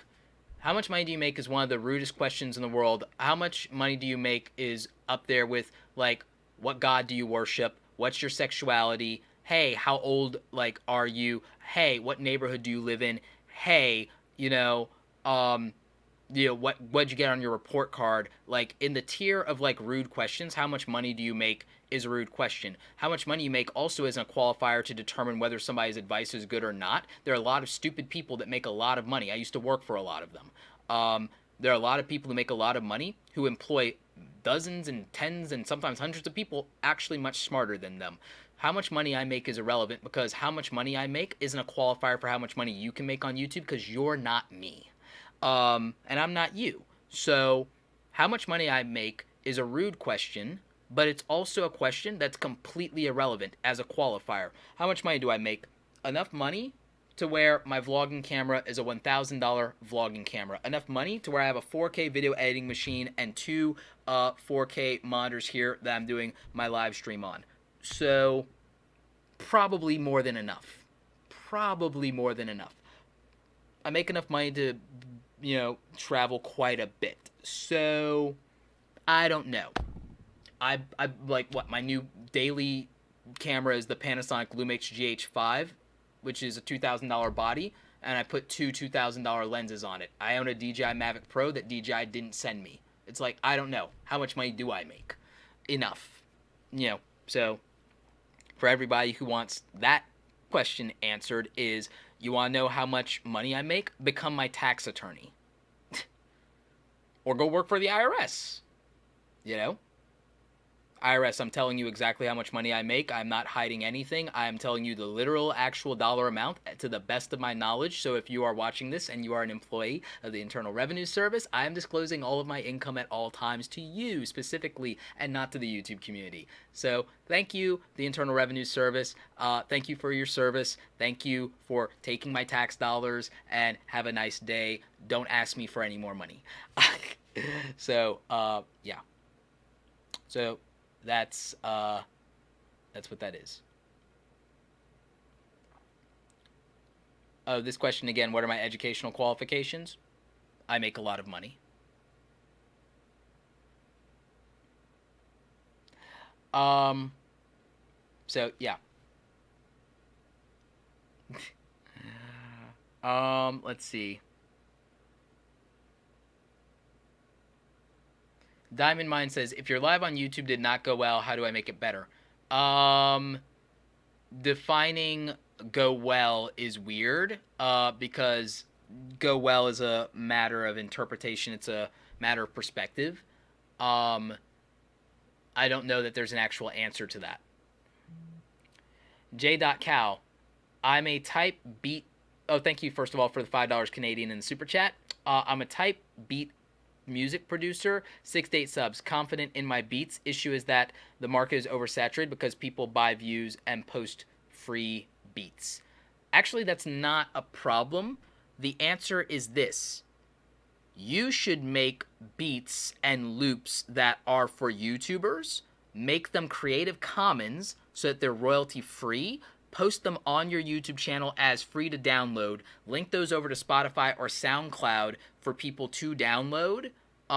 They get to listen to them and sample them on your actual channel, upload the individuals of that, but then also upload compilations of the beats back to back and make those a sample pack that people can download again for free if they go to your actual other thing, right? And here's what happens. Monetizing that on YouTube makes you a crap ton of ad revenue because people will be checking all this free music that you're doing. Like Majestic something or other did this too. And what you have is that, so if you have like 20 or 30 free beats that people can go off of YouTube to download, but they have to listen to them here to see if that's what they want to use in their videos, and you make that Creative Commons, you'll make a lot of money on ad revenue. The other thing is, if you like your beats and you think they're good, you can literally set up a 24-hour streaming loop of music of your beats for people who want to chill and relax to that, and it's a live stream loop, and you don't set that to be archived because you get penalized in YouTube, but what you do with that is you're using that to get attention and to be promoted in the live algorithm and on the homepage of Live Now. And you do that 24 hours a day, and so you just do those in cycles. So that's how you would do that. And ads do play on live streams at the beginning of live streams. If you monetize, then if you click play ad, it plays an ad in between, so you can make money there. People might donate to the live stream, 24-hour live stream of your loop of your beats via super chat, so that's valuable. Putting up an hour-long thing of just chill music for people to listen to while they're at work, you'll make so much watch time. It'll promote your thing. You'll make money. It's like, if you do good music, I almost don't understand how you don't make money on YouTube, to be honest. It's a really straightforward business strategy. Like, and then if you want to actually sell beats, if you've established that level of authority, having an exclusive pack that people can buy once you've built that kind of authority and just having it there as an option to buy, it's there. Like, and people will do that to support you. And you could also set up a Patreon, and people who just dig your music will do that.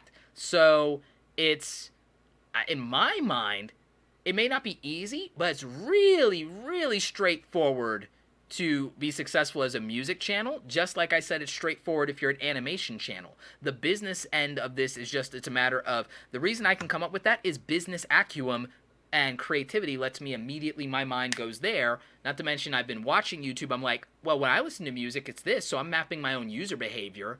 It's like, I mean, it's easy. And by easy, I mean straightforward. It's simple. It may not be easy in the execution, but it's not like, it's not overwhelmingly difficult either. So, you know, that's my answer. Live Free says, by the time you finish social media marketing school, the info has changed. Yeah. By the time, if you went to a 4-year degree, okay, last 4 years of social media and online technology. Well, if you got a 4-year degree in social media marketing last year, guess what? YouTube mobile live streaming app wasn't working the way it was today. The algorithm changed again. AdSense, Adpocalypse, shadow demonetization changed. Google and YouTube are running 2,000 experiments in YouTube right now versus the 200 they did last year. What else changed? the super chat feature was added. They removed annotations, which means that even if you graduated last year from social media school, on YouTube alone as a platform, there's so many freaking changes, it's ridiculous. Instagram changed. Like, this is why degrees in certain fields are useless, because, right, Instagram stories came out. Okay, cool. Instagram business pages came out. The Instagram insights stuff that you get as far as data is different now and everything like that. So all of those things changed. Twitter changed its UI and its algorithm. Twitter changed how live video works. Like, they did that. Facebook added reactions. Facebook added things that let people do Facebook Live. Several appliances for interviewing in Facebook came out and changed and everything. So that changed. Skype changed their UI, UX, and some of their features, and that happened. 2 years ago, Periscope, Meerkat, and Blab all came out, and the only survivor out of that was Periscope, and then Facebook Live came. So we had all these live streaming platforms come out. Live.me is here as a platform now. So explain to me how if 2 or 3 or 5 years ago you got a degree in social media marketing, how much of that is relevant from a platform context standpoint? How much of that is relevant today from an algorithmic standpoint? How much of that is relevant from the new players in the game, in the ecosystem standpoint? The changes to the terms of service. So a degree in social media marketing is literally you flushing money down the toilet, because in 6 months, the platform's gonna change. Snapchat just did a link out swipe up feature now, copying Instagram back for all the things they stole. Instagram came out this year with a direct video messaging part of it, taking that from Snapchat too. Instagram came out with live streaming. 2 months ago, Instagram let you start saving your live streams to Instagram if you want. Like, so really, what is that? Like, what's the relevance of having a degree in social media marketing versus being an actual practitioner? What social media marketer in video marketing is gonna compete with my knowledge when I've executed 1,000 videos in YouTube, 500 plus streams in Periscope, 600 and something posts in Instagram, thousands of tweets? Like, how are they actually going to compete with my actual body of work and executions because they have a degree? And why would any dumb person pay them more money for a piece of paperwork versus thousands of executions, and me having done this and made people actual money as far as clients, and me making actual money in monetizing my personal brand, my business, and a monetization membership group that converted and like does significant revenue? How are they going to actually compete with me when I actually used social media and content marketing to gross Amazon $400,000 plus in a 12-month period on affiliate sales? How do you actually compete with real data and real results when all you have is paperwork and a pat on a back from a professor who couldn't go to the marketplace and make a dime today? How are you competing with that on paperwork versus being a practitioner? Explain the value of a social media marketing degree to me, please. Please justify that to me. I dare you. Justify to me starting your adult life $80,000 in the hole in debt and not having a house that you can leverage as a mortgage or something of value for a piece of paper that is trivial compared to a real life practitioner that has actual data, results, case studies, client testimonials, and dollars in the bank. Explain and justify that degree and that education to me, please. I dare you. I double dog dare you. Justify it to me, please. Explain. Rant over. Oh, that one was fun. That was fun. I'm gonna do something weird. If you enjoyed that rant and you thought that was funny but relevant and true, super chat is right there. If you even want to throw me $2 as an applause for that one, I'll take it.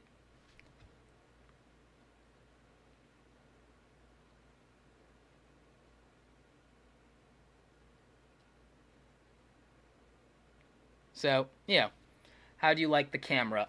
Which one? The Sony A6500 or the RX100 Mark V? I'm borrowing this one from my friends at BH Photo Video. This one is mine. I bought it at BH Photo Video actually in New York on a trip there back in I bought it in December. I bought it as my Christmas present to myself. That's right. So, that's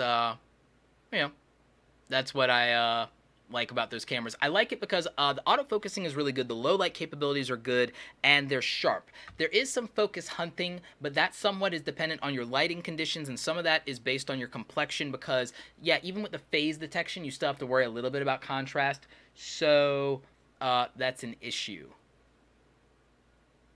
Um, yep. Fort Bend tutoring. Roberto, do you have a strategy for a math channel, and how will you move away from Amazon A stores? Amazon A stores closing is not the same thing as the Amazon affiliate program closing. Oh wow, that's a lot of super chats. Thank you so much, you guys. Appreciate that. I'm gonna like definitely call out all the super chats here in a second. But to answer your question about a math channel and also the Amazon A store, Amazon A store is closing, but Amazon affiliate is not closing. So my Amazon money will be the same, if not better. They also did Amazon One channel, which means that it consolidates my UK and my Canada store to one thing. So I'll actually make more money easily and not having to meet a different threshold and different accounts. And then the reason they're closing Amazon A store is because Kit.com is just doing so well with Amazon affiliate marketing, and it wouldn't surprise me if Amazon tried to acquire them, but I don't think that Kit would be interested. I don't know, I can't speak for them, but I just speculate that. I think they do well enough on their own. So Amazon A store is closing for that reason, in the same way that they made other changes to the Amazon program, and so I'll be just fine, and most YouTubers will be just fine with that. It's gonna be okay. So there's that. Melissa and Alex Family Blogs, thank you for the $2 in super chat. Inisi, thank you for the $2 thing on Snap. Yeah, absolutely. Luxury Card Store, thank you for the $10 and the applause. Jazzy Puppet, I triple dog dare you. You are awesome. Thank you so much. Kuya-san, thanks for everything, bro. Rant on. BDA Law, $2. Applause. Hello, channel demonetization. Thoughts? Actually covered that. And I'll just briefly cover it again. David Staples, $2. Thank you for the social media degree rant. Amen. Thanks so much. Really appreciate you guys. Shadow demonetization real quick. We talked about a little bit earlier, and then I'm gonna like close up soon. Cause wow, this went 2 hours. I did not intend that. Okay, shadow demonetization. Shadow demonetization is when your thing in YouTube is green and it says that it's monetized, but in AdWords, because the thing might be controversial, sexual in nature, graphic violence, political in nature, advertisers are checking a box saying, yeah, I don't want anything like that, which means they're opting out. So in this means that, let's say you did a video that was a news thing and there's no political agenda for you, but you're covering, like, let's say there was a terrorist attack in Brussels. If there was unfortunately a terrorist attack in Brussels and you did a YouTube video about it, and I'm running an ad for an upcoming course that I'm doing on personal branding, and so my thing is I'm selling my online course, I don't want my online course to run an ad and for me to pay money on your video talking about a terror attack, because that doesn't do well for my brand. So I'm going to click a box on no controversial content. In the same way that maybe a kissing prank video, that's not good for my brand, for my online course to show up in that video. So I'm, check me out of anything that's sexual in nature. So the shadow demonetization is that, yes, the videos are still monetized, but the majority of advertisers are checking a box that means that they're probably opting out of your content if your content has fallen into one of these categories. And the reason it's called shadow demonetization is because AdWords as a system is dictating this. You as a creator have no way to know how your video was categorized, or if your video was categorized fairly as controversial, political in nature, sexual content, graphic violence. There's no way for a YouTuber, aside from a little bit of common sense and knowing what their titles, descriptions, and tags and thumbnails are, there's no way for a YouTuber to know that, my content, even though it's supposedly within guidelines and wasn't disapproved for monetization, might be categorized here in AdWords, and advertisers might be saying no to me. There is a common sense part of that, though. And so that's why my thoughts on shadow demonetization is, it's mostly on these creators for the type of content they make. Is you can't expect that if you make this kind of content that a brand like Deer Park or Bathhouse Farms or Sony will want to pay advertising dollars to reach your audience around that content. You just can't have that expectation as a creator. And it seems unfair because those rules didn't apply in the past, but it's also been unfair to advertisers because most of us, if we were watching those videos, we're skipping those ads or not interested, or we're never going to buy those things anyway. So if I'm an advertiser, because I'm getting ready to release an infographic, like an info product, I'm getting ready to release a course on personal branding at the end of the summer. I don't want my personal branding online course videos playing on maybe like the Joe Rogan podcast or on Roaming Millennial or on the Young Turks. Left, right, and in the middle, I don't want my, stuff playing on that. I don't want playing on Lacey Green, but I don't want playing on Chris Ray Gun either. Left or right, it doesn't matter. I'm an advertiser. I'm selling a product. I don't want my ad on this channel for this type of content because I won't make the money that I think I want to make. It's just that before this, advertisers were being uneducated and less discriminatory, and they didn't, because the thing is, they could have been doing this all along, but they didn't know how to use Google AdWords. Now Google just said, here, check this box and you're fine. And they're like, okay, check this box, I'm fine. And that's what it is. It's, I hate to say it, here's what shadow monetization comes down to. Advertisers and marketers are sometimes lazy.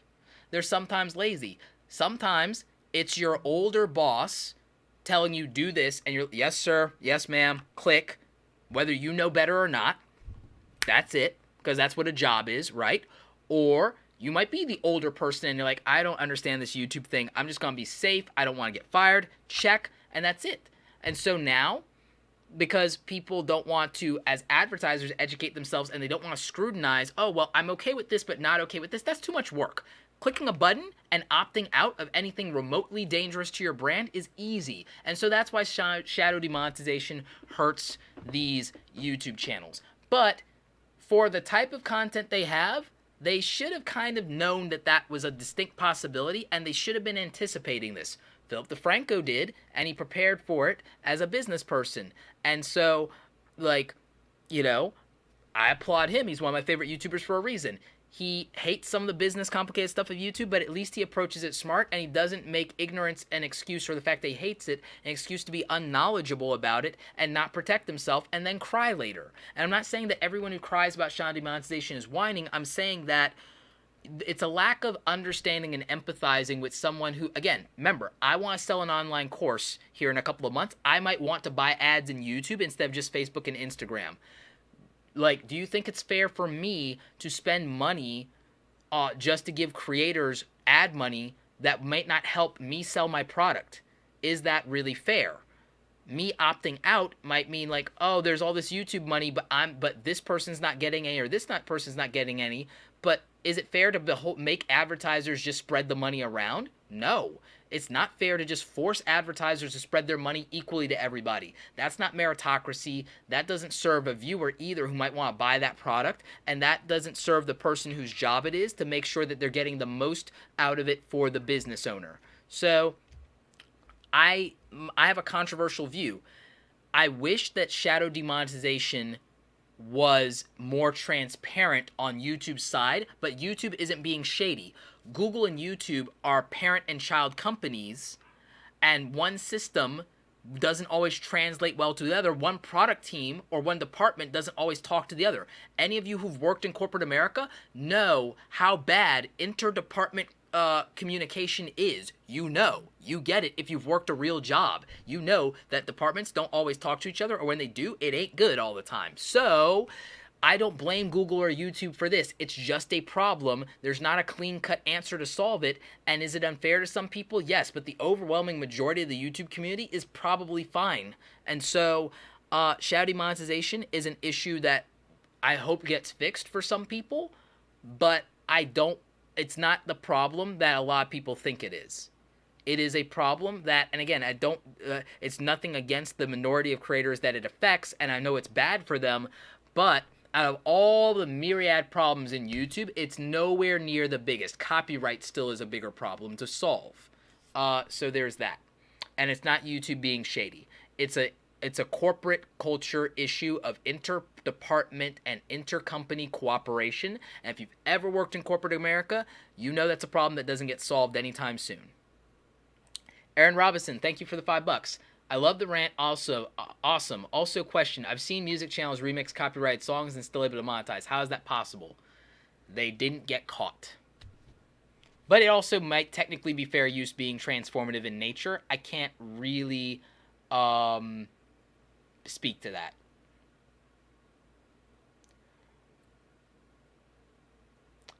MJ Anita, clearly y'all didn't know Roberto was a savage. LOL. Yeah, there is that. Um,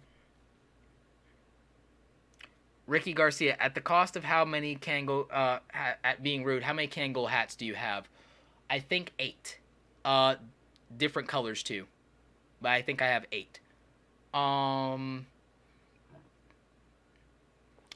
Pacify Her says, "Hey, I'm starting school for graphic design in September and was wondering how involved photography is into it. I really are into both graphic design and photography. I'm new to both." I wouldn't say they're super hyper involved, but they can be. I was into both too. That was my college experience, and I liked integrating both. And I liked that I could use my photos instead of stock photos sometimes when I was doing things. And I still do a lot of that today if you look at my YouTube thumbnails. So I actually like integrating photography and graphic design. Great question.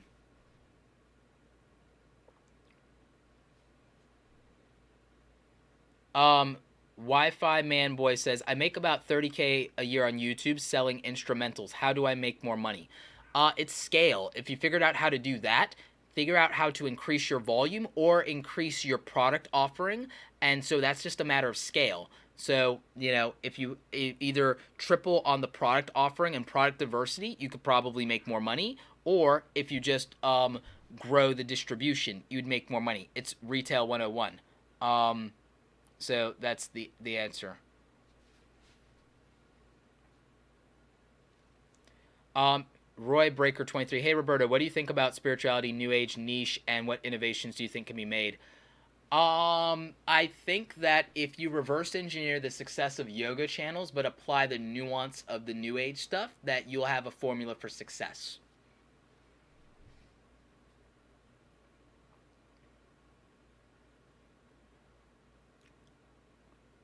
Tech Fusion, a budget editing PC build. Tech Fusion, go to kit.com/Roberto Blake, and I'm pretty sure I put together a budget editing PC build. So go to kit.com/Roberto Blake, and you'll find that there. Cody White asks, what tax bracket are you in? Another rude question, Cody. Super appreciate that rude question. What tax bracket am I in? If you're asking that question, it means that only people who are not in a high enough tax bracket ask people what tax bracket they're in, which means that in all seriousness, as arrogant as the answer is, probably a higher one than you. Uh, or a lot of people, maybe. I don't know, because I don't ask people how much money they make because I don't care. Because when you make enough money, you don't care how much money other people make. I'm not interested in how much money other people make. That's usually an indicator of how much money someone makes when they don't care how much money other people make. Everyone who's so fascinated about how much money I make is not focused on revenue generating activities, building their business, scaling it to 6 figures, developing their product pipeline, building their email list, doing their remarketing campaigns. If you're asking me and spending time to ask me or worried about how much money I make, the answer is that you're not hustling hard enough. Because if you were, it would not matter to you. Because you would be like, I probably make more money, or I make enough money, or I make more money. Like, it's like, really? If you make enough money, it's because you're focused on revenue generating activities instead of asking people how much money they make. If you're asking people how much money they make, the odds are you aren't working hard enough or smart enough. You're not scaling a business. If you're asking people how much money they make, you're not doing business development. I almost guarantee, Cody, I'm not being mean to you. I'm not picking on you. Like, Cody, if you're asking me how much money I make, that instead of asking me, Roberto, how many hours a week should I be dedicating to new business development and prospecting clients, you're worried about the wrong thing. You got my attention in the worst way, and so now you're not necessarily getting an answer that would actually make you more money. If you're not asking, Roberto, how do I create a monthly recurring passive income stream of over $1,000 a month using social media, you're asking the wrong question, and instead you've decided to prioritize asking Roberto, how much money do you make? It's the wrong question. Roberto, how much time does it take to scale something from $1,000 a month to $5,000 a month if I'm doing a digital product, and how do I implement that, and what do I need to do as far as my marketing funnel? That's a question worth asking. Not, Roberto, how much money do you make? What tax bracket are you in? Those are useless, inane questions that do absolutely nothing for you, nor do they qualify me, because more than how much money I make or what tax bracket I am, what qualifies me is telling you something like this, is telling you that if you build an info product based on a specialized niche that you're able to charge up to $500 for, and you do a pre-sale to create FOMO around that $500 product and sell that $500 product at $300 to the first 300 people to buy it, if you do the math on that and you sell 300 units of a product at $300 and that's the FOMO sale, then you've made $90,000 if you do that, because that's simple math. And the way that you would do that is by having a silent pre-sale to your existing community of people so that you can get about 24 video testimonials so that you could do that. And if it's appropriate, you could leverage the initial money that you made from that against paid advertiser and influencer marketing to get the land rush of the $300 a month, $300, 300 sales at launch on pre-order, and then go up to full price. And then, if you were really smart, you would do a 30% affiliate model against that so that everybody selling your product banks $150 when it's at full price, which means now you have a shadow sales force based on the affiliate. That would scale, and all of a sudden you've built a potential $250,000 info product business, which is exactly the kind of thing that people like Pat Flynn and Kimra Luna and John Lee Dumas and all these other people who have done info products, that is literally the exact system that they used, give or take. That's the system that Sonny Lenarduzzi did. That's the system that Sean Cannell did. That's the system that Tim Schmoyer did. And it works. And it's math. It's not, oh, I don't believe you because you won't tell me how much money you make. It's called, can you run a calculator and do math? So, yeah. So that's how you qualify whether someone is qualified or what their credentials are. Asking them what tax bracket they're in. There are plenty of stupid people there in a high tax bracket. There are plenty of stupid people giving misinformation. There are a lot of snake oil salesmen in a high tax bracket. They'll never give you a meaningful piece of advice that will make you $1. But they will sell you a book or a product. So, yeah, oh, what tax bracket are you in? Oh, how much money do you make? It's like, it doesn't really matter. What matters is, can I give you a piece of information that results in you making money? Primary example, YouTube. If you actually use influencer marketing platforms in YouTube and you do influencer marketing and you set brackets of sponsorship deals based on mentions and plugs versus a branded dedicated video versus a review, and if you sell bulk inventory against that, the odds are, regardless of what the performance of the video is, that you disproportionately make more money than you would on ad revenue. That's a real way to make money on YouTube. Sponsorship probably beats ad revenue for most YouTubers if they're negotiating their brand deals right and if they are selling bulk inventory of their content, meaning instead of selling a one-off video, sell 3 videos in the same month to the same brand and give them a bulk rate, and then you capture more upfront money and you deepen the relationship, and you could probably do that more than one time a year. That is literally a way to make money on YouTube. That would be a smart question to ask. How much money do you make on YouTube is literally, or how much money do you make, or what tax bracket are you in, are literally some of the most useless, inane questions you could ever ask someone, because it doesn't do a bloody thing for you. It doesn't do anything for you. It does nothing for you. So, there you have it. What tax bracket I am? A big enough tax bracket to not worry about what tax bracket anyone else is in.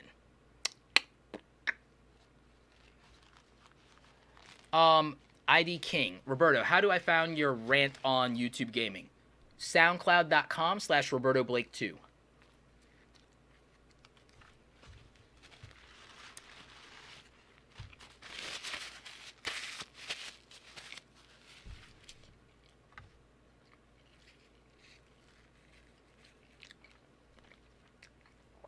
Seatown Beat says, Roberto, what do you think about YouTubers starting drama for the sake of views? I think that's a great way to be demonetized, banned, or shadow demonetized. That's what I think. YC Imaging, I appreciate your content. Awesome. Thomas Bennett, thank you for the $5 super chat. Always enjoy your videos and advice. Thank you so much. McCoy says, would you suggest investing in a high-quality mic early on or wait till you already have tons of videos? High-quality mic early on or good enough mic early on, because audio quality is the most important factor of the viewing experience other than lighting. Lighting and audio quality. Diamond Mine, Roberto, please answer. How do you record gameplays on consoles like Wii U without a capture card? I don't think you can. J. Morden TV says, the question about money is rude in America, but in other cultures it's okay. By not making a lot does not mean you are worthless. Roberto is a very smart and talented person. Yeah, I agree, J. Morden TV, but just about everyone else watching knows that I'm in America, and even internationally, it's known that it's considered rude in America, so that context matters. In the same way that in Japan, I know that I have to bow and give a business card or a piece of something printed to someone with the information facing them, not me, as far as legibility, and that I need to do that. I know that if I bow lower than somebody that's subordinate to me, they'll keep trying to bow lower. I know that because if I go to Japan, the cultural context is different. So the thing is, if you know the cultural context of someone, you act appropriately to that cultural context, which means that most people know that I'm an American, and they know that it's rude to ask Americans about money. And so they would acquiesce to that because that's what the polite thing is the context of culture. If we were in their home country, they would also, if they were going to ask, they'd be extraordinarily polite about it, usually roundabout. The other answer to that also is that, money, I agree that money doesn't we give so much status to money here, but it's not even about how much money you make. It's about how much money you keep. Do you spend it wisely? But more importantly than that, it's about what lifestyle you have. I know people who make 6 figures that have a better lifestyle than people who make 7, and they don't keep the majority of their money. They're taxed a lot. So there's all these other factors. I know people who make $500,000 that actually have a lower quality of life at $500,000 than people who make $60,000 and have a better quality of life than them. And it's due to the lifestyle that you choose to live and what it affords you to do. So there are a lot of nuances to money, and I think that in America especially, we overvalue money versus quality of life in a lot of different ways, and the two things are not always synonymous. I've worked when I was an employee, enough people with a crap ton of money to know that, wow, there's no amount of money that's worth being as miserable as them. There's no amount of money, because once you ruin your family because you're never home and whatever, there's no amount of money that makes up for that. Once something horrible happens to your child, there's no amount of money that makes up for that. When you miss all of your child's events, there's no amount of money that makes up for that. When the love of your life walks out on you in a divorce, there's no amount of money that makes up for that. When your health fails and no one comes to see you or take care of you, there's no amount of money that makes up for that. When you're on your deathbed and you're dying, there's no amount of money that makes up for it. So, I mean, we overvalue money in the Western culture, but especially in the United States, a lot, versus valuing lifestyle. But millennials are trying to balance lifestyle better.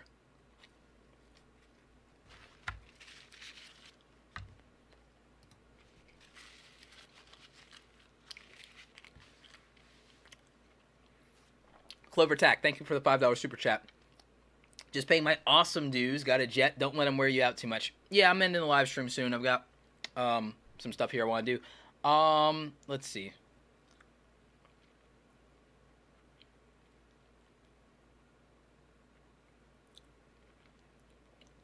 Yo Soy Nightmare says, Roberto, maybe I'm out of line. I haven't watched all your videos, but why don't you analyze the channels of big YouTubers? A lot of small creators see them as role models and they inspire them. Because it's impractical. It's impractical. It's impractical because if you are in middle school, studying the workout regimen of an Olympic athlete isn't practical. It's not. Here's the other reason. Most big YouTubers became successful prior to the algorithm changes of 2013, 2015, and 2017. There are big channels today that are in decline or have died or they had their revenue cut. Thus, analyzing those big channels because people look up to them isn't practical. Some of those channels that are big are not as financially successful as much smaller channels. It's not practical. Even if I told you how those channels did it, doesn't mean you have the resources to do it. Also, most of the big channels on YouTube are anomalies. They're unicorns. They're unique. They broke a niche. They broke out. They did something, or they hacked the algorithm in a very specific way that would only work for them. It's not practical. You can't replicate a big channel. You just really can't, to be honest. And the way the algorithm changes based on user behavior, those big channels, they'll scale in a specific way, but it doesn't mean you can do it. You have to play a different game.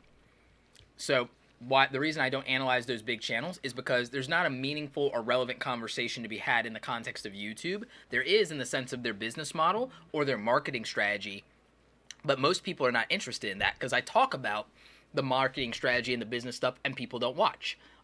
So it's not practical.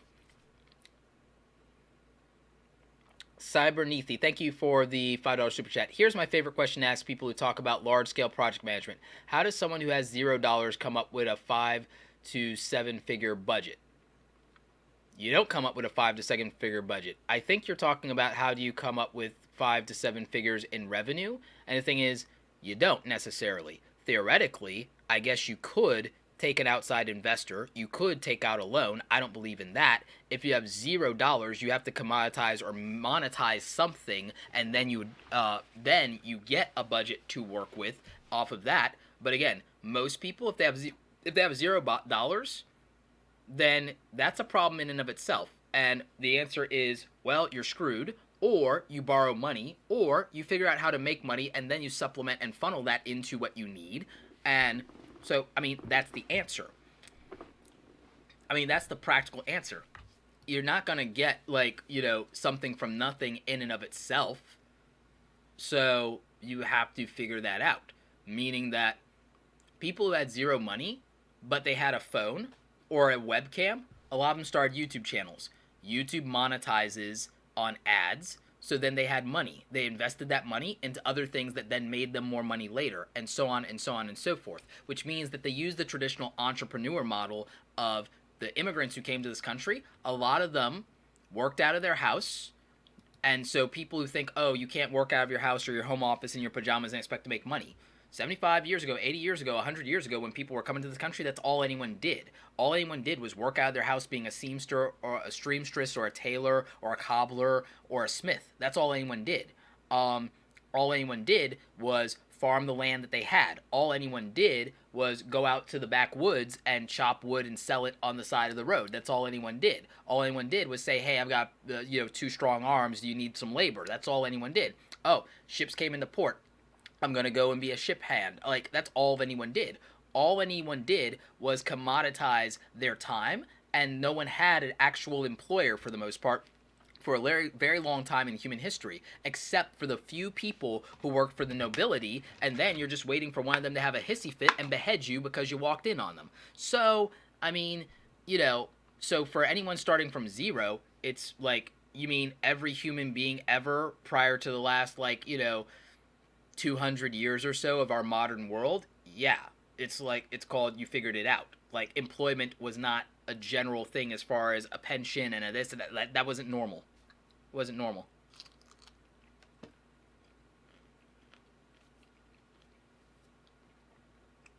Welcome to Tiffany says, what are some other social media platforms besides Facebook, Instagram, and other typical ones to promote videos on?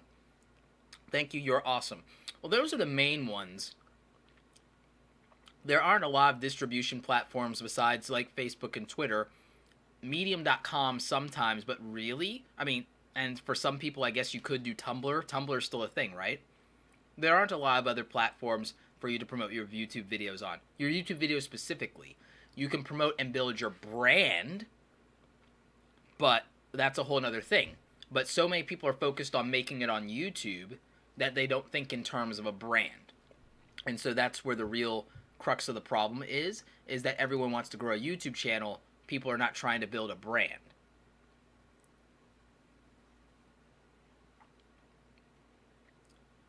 KTMX, bro, can you tell me how to buy a verified badge without 100k subs? A guy bought it with 1k.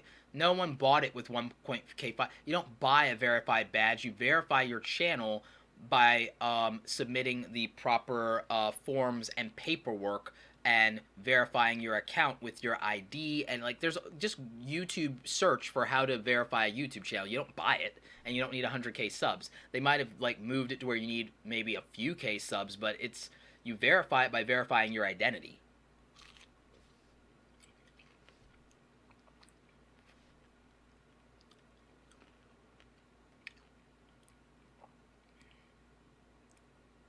What app do I use for editing videos? Adobe Premiere Pro.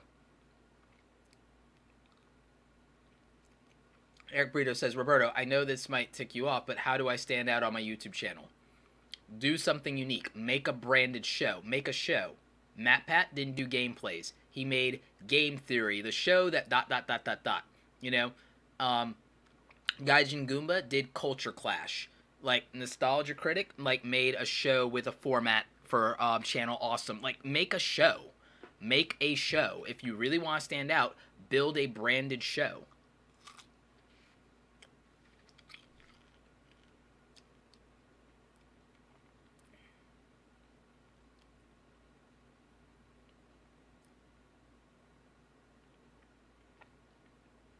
D-Train's Bunk says, your mind works fast. How do you keep these ideas from escaping like mine? Do you take notes or dictate your thoughts on a recorder or a phone? Well, I mean, when I live stream, this is recorded or whatever. I take notes on a phone. My brain works fast. That's one of the gifts of ADHD. And speed reading, that helps. So, I mean, for me, yeah, I write stuff down. I take notes in a phone. I record things. I mean, I do all the things.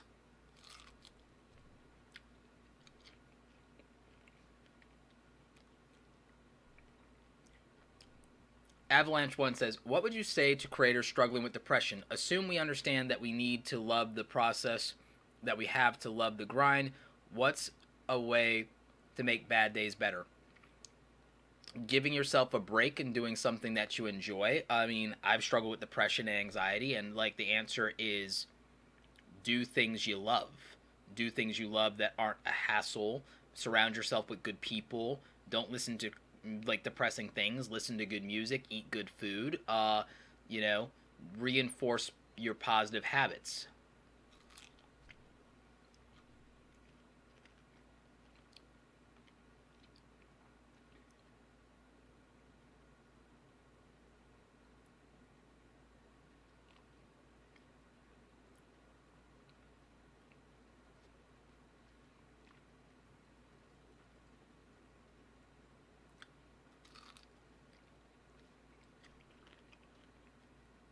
JMC Rides. I use Wirecast. You can use OBS to accomplish the same things that I'm doing in my live stream, but I use Wirecast.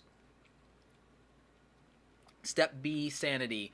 What is with the new preview feature here on thumbnails to turn into short clips when you're mouse over them? I don't know if you talked about that right. So like a month or two ago, YouTube started doing a thing where you can like kind of preview a video a little bit by hovering over it.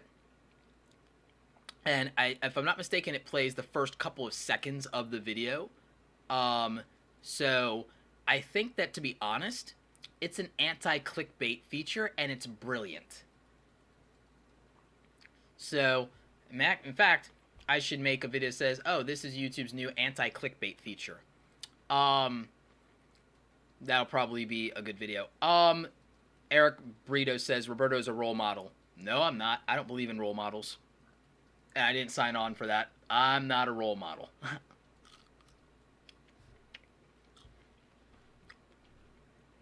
Like any other mere mortal, I make tons of mistakes. That's why I'm successful. I aggressively make mistakes. Not everyone will survive the mistakes that I've, made in the course of my life and my career. And so in that regard, I don't think I'm a role model.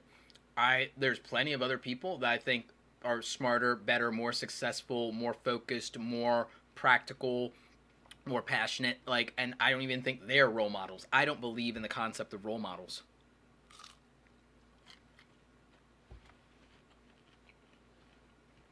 But that's me. Hey, Roberto, Dollar Dude. Oh, thanks so much, dude. Roberto, thanks for the advice earlier. How do you avoid burnout and fatigue on YouTube?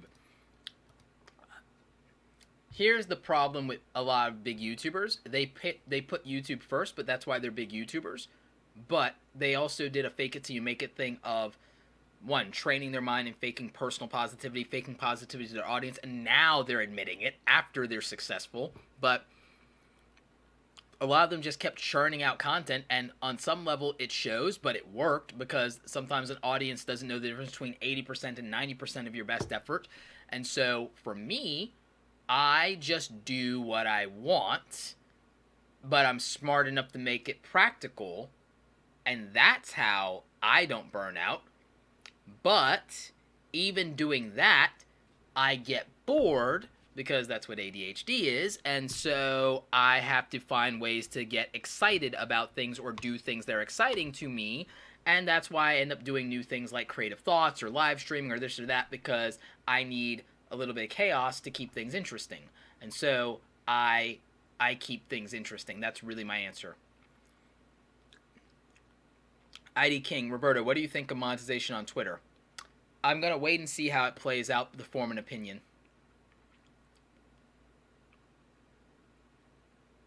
Melissa and Alex vlogging. $2. Clap, clap. Thank you so much. Yeah, appreciate you. Um, yep.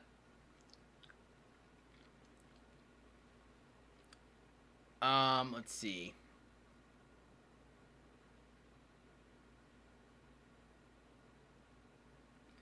Everything photography software tutorials. How much additional value would you place on doing FaceTime intros versus straight up talking over a recording screen? Um, Everything photography. Reference Flern, Phlearn, Flern, like Photoshop plus Learn, Flern. Reference Flern, and you'll see, um, you know, what the deal is with that. Artist Arts Angelica, show us some of your works. You mean the 1,000+ videos that I produced, shot, edited, and marketed by myself on YouTube? It's called go to youtube.com/Roberto Blake 2. Show us some of your works. Oh, you mean the stuff on robertoblake.com? Oh, show us your works. You mean the 23+ episodes of the Create Something Awesome Today podcast on iTunes, Stitcher, SoundCloud, iTunes, TuneIn, Google Play Store? You mean that? Oh, you mean the Create Something Awesome Today the Create Awesome newsletter that has a community of over 8,000 subscribers there? Oh, you mean that? Oh, you mean the Create Awesome Community networking group in Facebook of over 600 private invite-only membered marketers, photographers, web designers that network and work together and trade business? Oh, you mean that? Oh, you mean the dozen speaking engagements I've done at great organizations for great companies that have flown me out all over the country, and that's just the ones that I recorded, let alone the 30 speaking engagements that I've done in the past 2 years of being a public speaker. Okay, gotcha. Show me your works. Oh, you mean just Google Roberto Blake? Gotcha. Um, so that.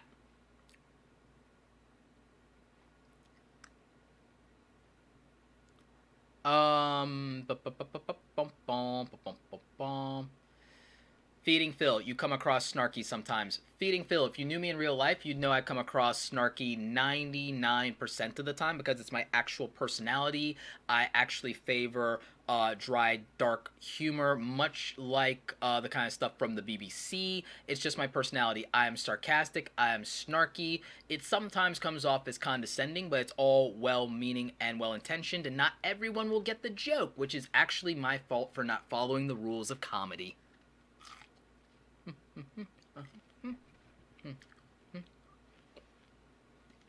App King, why are you so rude? You are being a jerk. App King, if you watched my content, or if you knew me in real life, you'd know. Snarky personality. I'm a sarcastic, dry wit person, and you get more snark after about 2 hours of live streaming. Like, so that's part of the deal.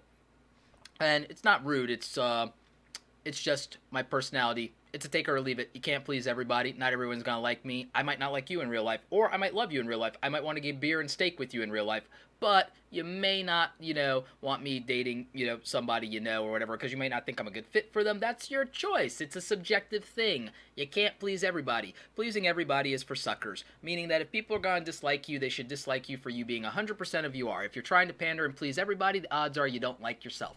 I love myself. Probably too much for some people's taste. That's okay. I suffered from anxiety, suicide, and depression, and so I'd rather be alone and like myself, love myself, and live to a pretty ripe old age than try to please all of you and literally end up throwing myself in front of the number 2 train, which was my original plan. So, that's my dark, snarky, sarcastic humor. I like me. Anyone else who doesn't like me, see ya. Bye. Don't care. Not interested. So, that's the answer.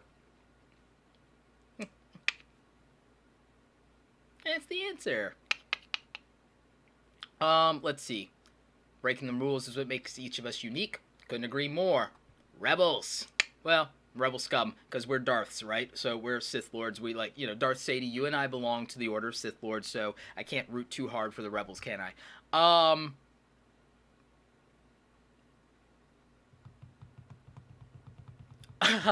Yumal Poot, LOL, just thinking, it's about 3 hours into the stream. Bet Roberto's fighting with his audience. So clicked, and sure enough, you know me too well. Yeah.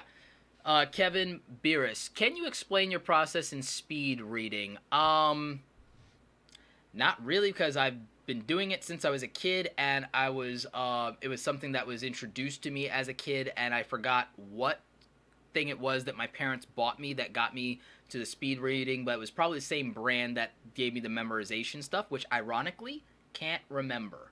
I do know that when I was a kid, I benefited from Hooked on Phonics and Video Smarts a lot. I know those are two things. I also know that my parents bought me all of the board games, and they bought me a few of the early computer game kind of things, and so there was a lot. There was a lot of self-education that my parents kind of introduced me to, and just a lot. So it's an interesting question, but the honest answer is that I can't remember some of it. Let's see. There was an interesting question here. It wasn't a super chat, but it was one that was from Kevin from McCann Dogs. I'm trying to find it because it had to do with an upcoming presentation I'm doing at Vid Summit. Let's see. Where was that question?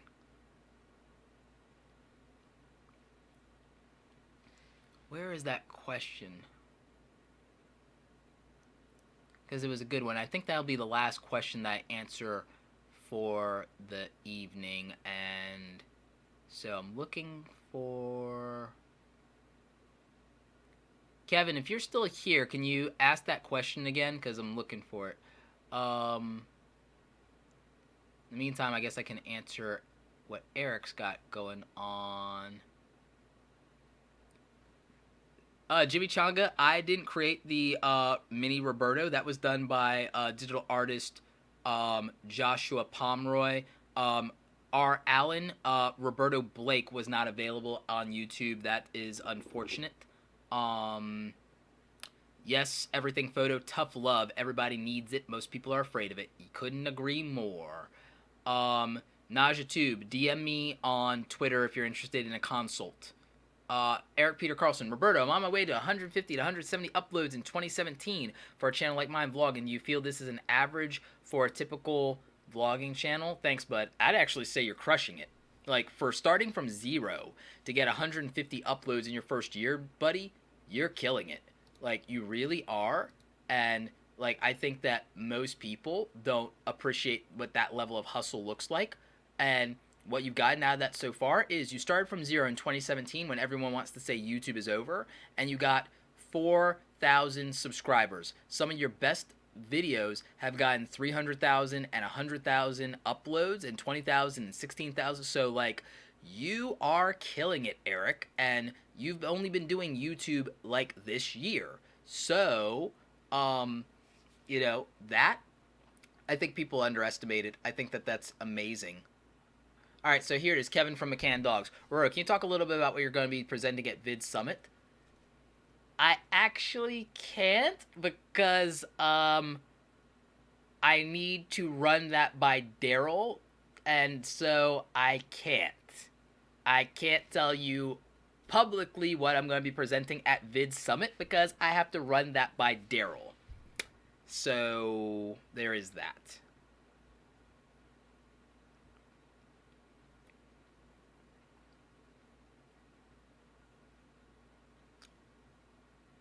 Um, Last question. Is the RX 100 Mark V worth it, or are there cheaper one because I work hard for it? I want to make sure because it's 1K. Here's what I will say. For low light situations, it's the best hands down.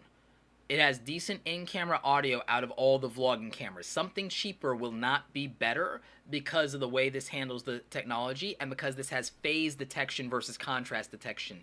If you have, or you're going to have subjects with a darker skin complexion and you're in low light situations, this disproportionately is the camera to get. Even if you have a lighter complexion and you get the Canon G7X or G7X2, the autofocusing hunts too much and the speed on it is not great. Sarah Dietschy uses this camera. Craig Adams and Eric Conover, I believe, use this camera. Casey Neistat owns it too. This is the camera. All the YouTube vloggers at the higher end use this camera, so it's an investment. The build quality is solid. This will inflict bodily harm. This is good build quality.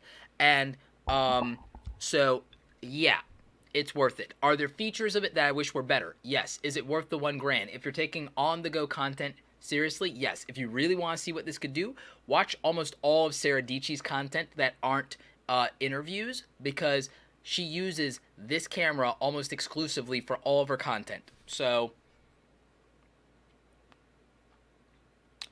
true me. I don't really see myself as a motivational speaker so much as a practitioner that incorporates motivation into their content. So I don't see myself anywhere as a motivational speaker.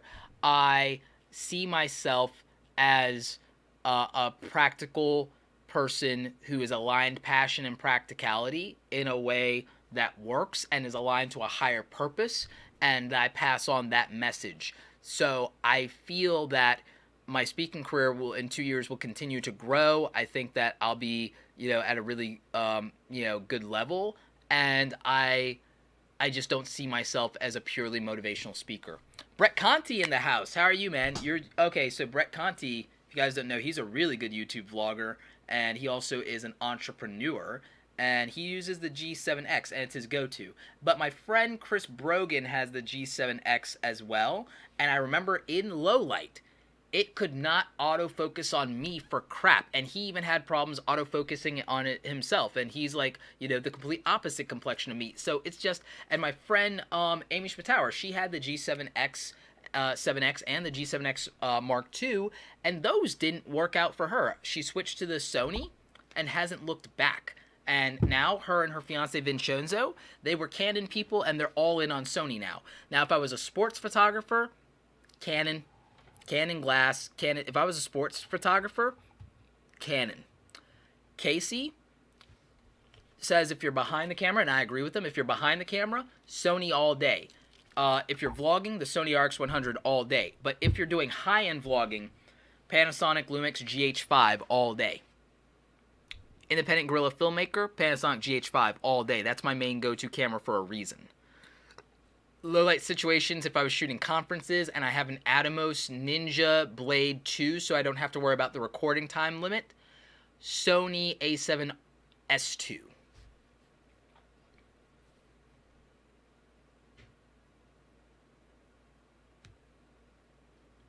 Yeah, McCann Dogs, Kevin. Yeah, appreciate all the effort you put into looking for my question. Thanks anyway. I'm looking forward to your seeing your sessions. See you there. Yeah, see you there, man. Um, RD Bot had a video that ranks first but was dethroned after an hour. Any advice for keeping it there? No such thing. It's real time. You can't, you know, um, you can't do it in real time. You can't keep it because then no one would ever get to the top or no one would grow. So, like, there's no way to hold on to it. There's just not. Will Ortiz, I feel as if you are more the professor of YouTube. Thank you, and sorry for that. Google is not playing nice with my super chat. Oh, okay, that's cool. Um, Sexy Sickle Cell says, "How do you edit YouTube videos for Instagram? You have to create a video preset in your editing program that is like 750 by 750 or 1200 by 1200, and then conform your video to that." Roberto, what is a great screen recorder for Apple devices? ScreenFlow.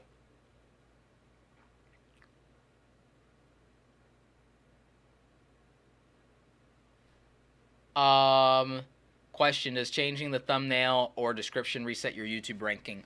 Nope. Your description could affect how your tags rank for relevancy, but it won't be a full reset. The thumbnail just might get clicked on more. I changed for my most popular video. I had, like, before it was my most popular video, when it was underperforming, I changed everything about it, including the thumbnail, title, descriptions, and tags, and I used TubeBuddy, and now it's almost 1 million views, and it's my most popular video, but it's taken a year of continuous everything for that to impact it. So iOS Hacks and FIFA says, why are people more fascinated towards YouTube as an earning source? Because they've been led to believe it's easier than it actually is. And because they think there's a low barrier to entry. Hey, Roberto, you mentioned in the podcast last video, you mentioned the podcast in your last video. Is it because you think YouTube is a lost case? No, I think this is the golden era of YouTube. I did a podcast episode explaining that I think it is the golden era of YouTube. I'm doing a podcast because build a real business, build a brand, don't be beholden to a platform. Like, build a real brand, build something, like, it's like, why do I do articles for other publications? Why do I do a podcast? Because if I was a business 30 or 40 or 50, 40 years ago, if I was a business 40 years ago or a personality 40 years ago, I would have written a book. I would have made sure my name is always in the newspaper. I would have started a magazine. I would have started a radio show, if not a radio company. And I would have had a television show, if not a television network, if I wanted to build an empire. If I wanted to build an empire 40 years ago, I would have made sure people can read stuff by me and my company. I would have made sure they could read about us. I would have made sure they can hear us audio. And I would have made sure they can watch us on television or in the movie theaters or both. So if I was a business 40 years ago, I would have found a way to get my brand on a movie screen. I would have found a way to get my brand on television. I would have got my brand on the radio. I would have got my brand in the bookstores. I would have got my brand in magazines. I would have built a magazine. I would have built a book thing. I would have made Guinness Book of World Records. I would have done that. I would have I would have made a magazine. I would have made USA Today. I would have, 40 years ago, if I wanted to build a media empire, I would make sure that I owned a print publication of some kind, a radio distribution thing of some kind, or audio or music or something, movies and television. Oh, wait. Oh, and I probably would have used billboards. Oh, wait. Instagram is billboards. Oh, wait. Podcasting is radio. Oh, wait. YouTube is television and movies. Oh, wait. Facebook Live is live broadcast distribution and news. Oh, wait, YouTube Live is too. Oh, wait, Periscope is. Oh, wait, Twitter is broadcast real-time media. Oh, wait, you can have digital magazines and put them on apps on people's phones. Oh, wait, Flipboard is that. Oh, wait, Amazon PDFs cut publishers out of the equation and you can go direct to market. Oh, wait. So, yeah, I would have used the media distribution platforms at my time 40 years ago, and I would have used all of them. I would have deployed all of them. That's why in 2017, I'm operating in the mode of what if it was 2025. And that's why. YouTube isn't a lost cause. Snapchat might be. But if I had started out or if I had made traction as a Snapchat influencer, I would have ridden it to death and then flipped it over, like how Jake Paul and Logan Paul and Liza Koshy and David Dobrik rode Vine to death until the very end and flipped their audience to YouTube. How Sean Durst flipped his Snapchat audience to YouTube. I would have done that. So, you know, if I thought YouTube was a lost cause, I'd ride it into the ground. And guess what? Like if YouTube was going to die in 2020, I'm just fine because over the next 3 years, I still would have built a brand beyond YouTube and not be known just as the YouTube guy. I would have been established as a public speaker, a content marketing strategist, a consultant, an author, and somebody who also knows the business of video production and visual branding, someone who has an background in advertising and marketing, and also is someone who's built an education brand that sells online courses, and somebody who knows how to monetize online platforms. So I don't believe YouTube is a lost cause, but if it was, the point that people should be doing is building a holistic brand that insulates them from a platform's death. That's what smart people do. Smart people don't beholden themselves to a platform and niche down to a platform and tie their identity to a platform. Smart people make themselves undeniable. That's what Jake Paul and Logan Paul did and Liza Koshy did. That's why they're smart.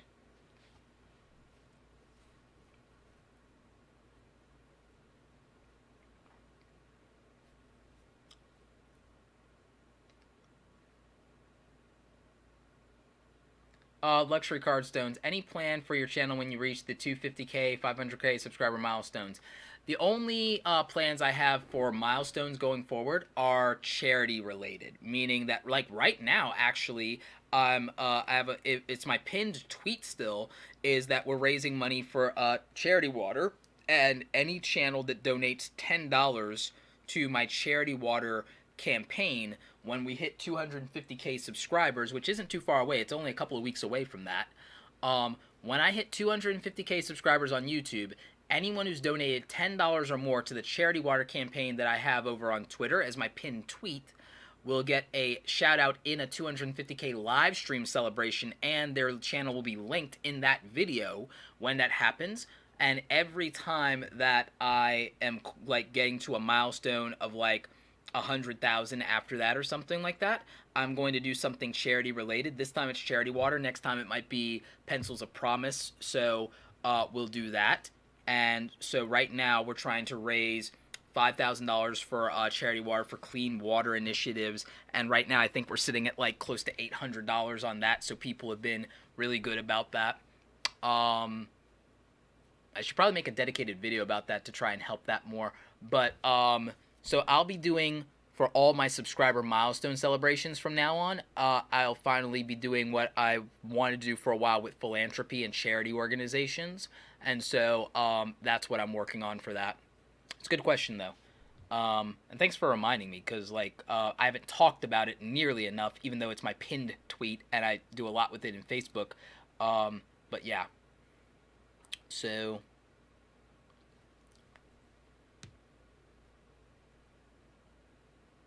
Oh, you did, Will Ortiz, you did a monthly donation for Charity Water? Oh, that's awesome. Yeah, I donate to them monthly too.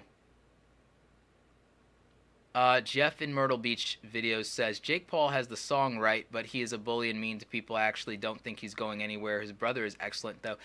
Some of those things are a matter of opinion, and some of those things are people playing up a personality. When I met him before he really blew up in YouTube, I met him last year at VidCon.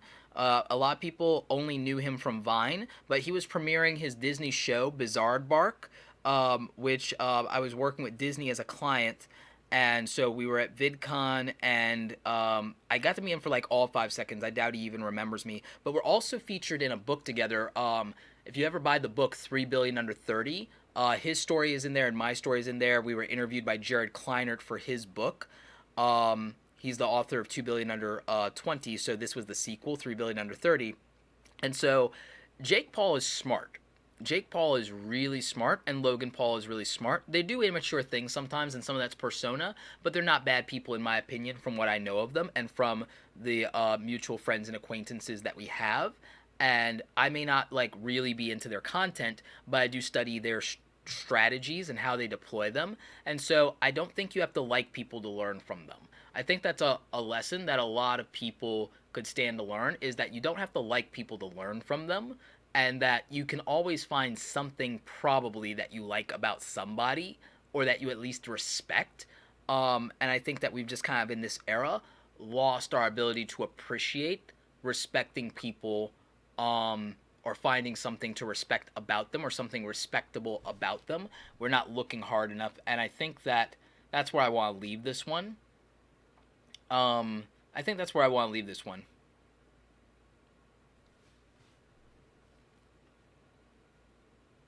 Oh, Will Ortiz, $2 super chat. This is a test. Awesome.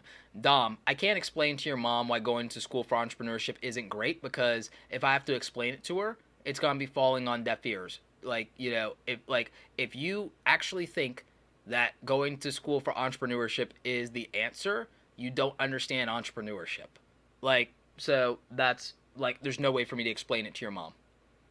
I can't explain to somebody that, like, if someone doesn't understand even like why this is a practical way to build a business today, and they didn't grow up with it, then there's no helping them. It's just the truth. It's like, because if you don't understand that this is a practical way to build a business versus a brick and mortar today, there's no helping you. There's no way you're going to understand it. It's just, it is what it is. Annalicia Maria, how can I be more creative? I've actually done a video about that. You should definitely check it out. It's over on my YouTube channel. It's in the vlog section under creative thoughts. It's like, I literally have done a video on how to be more creative.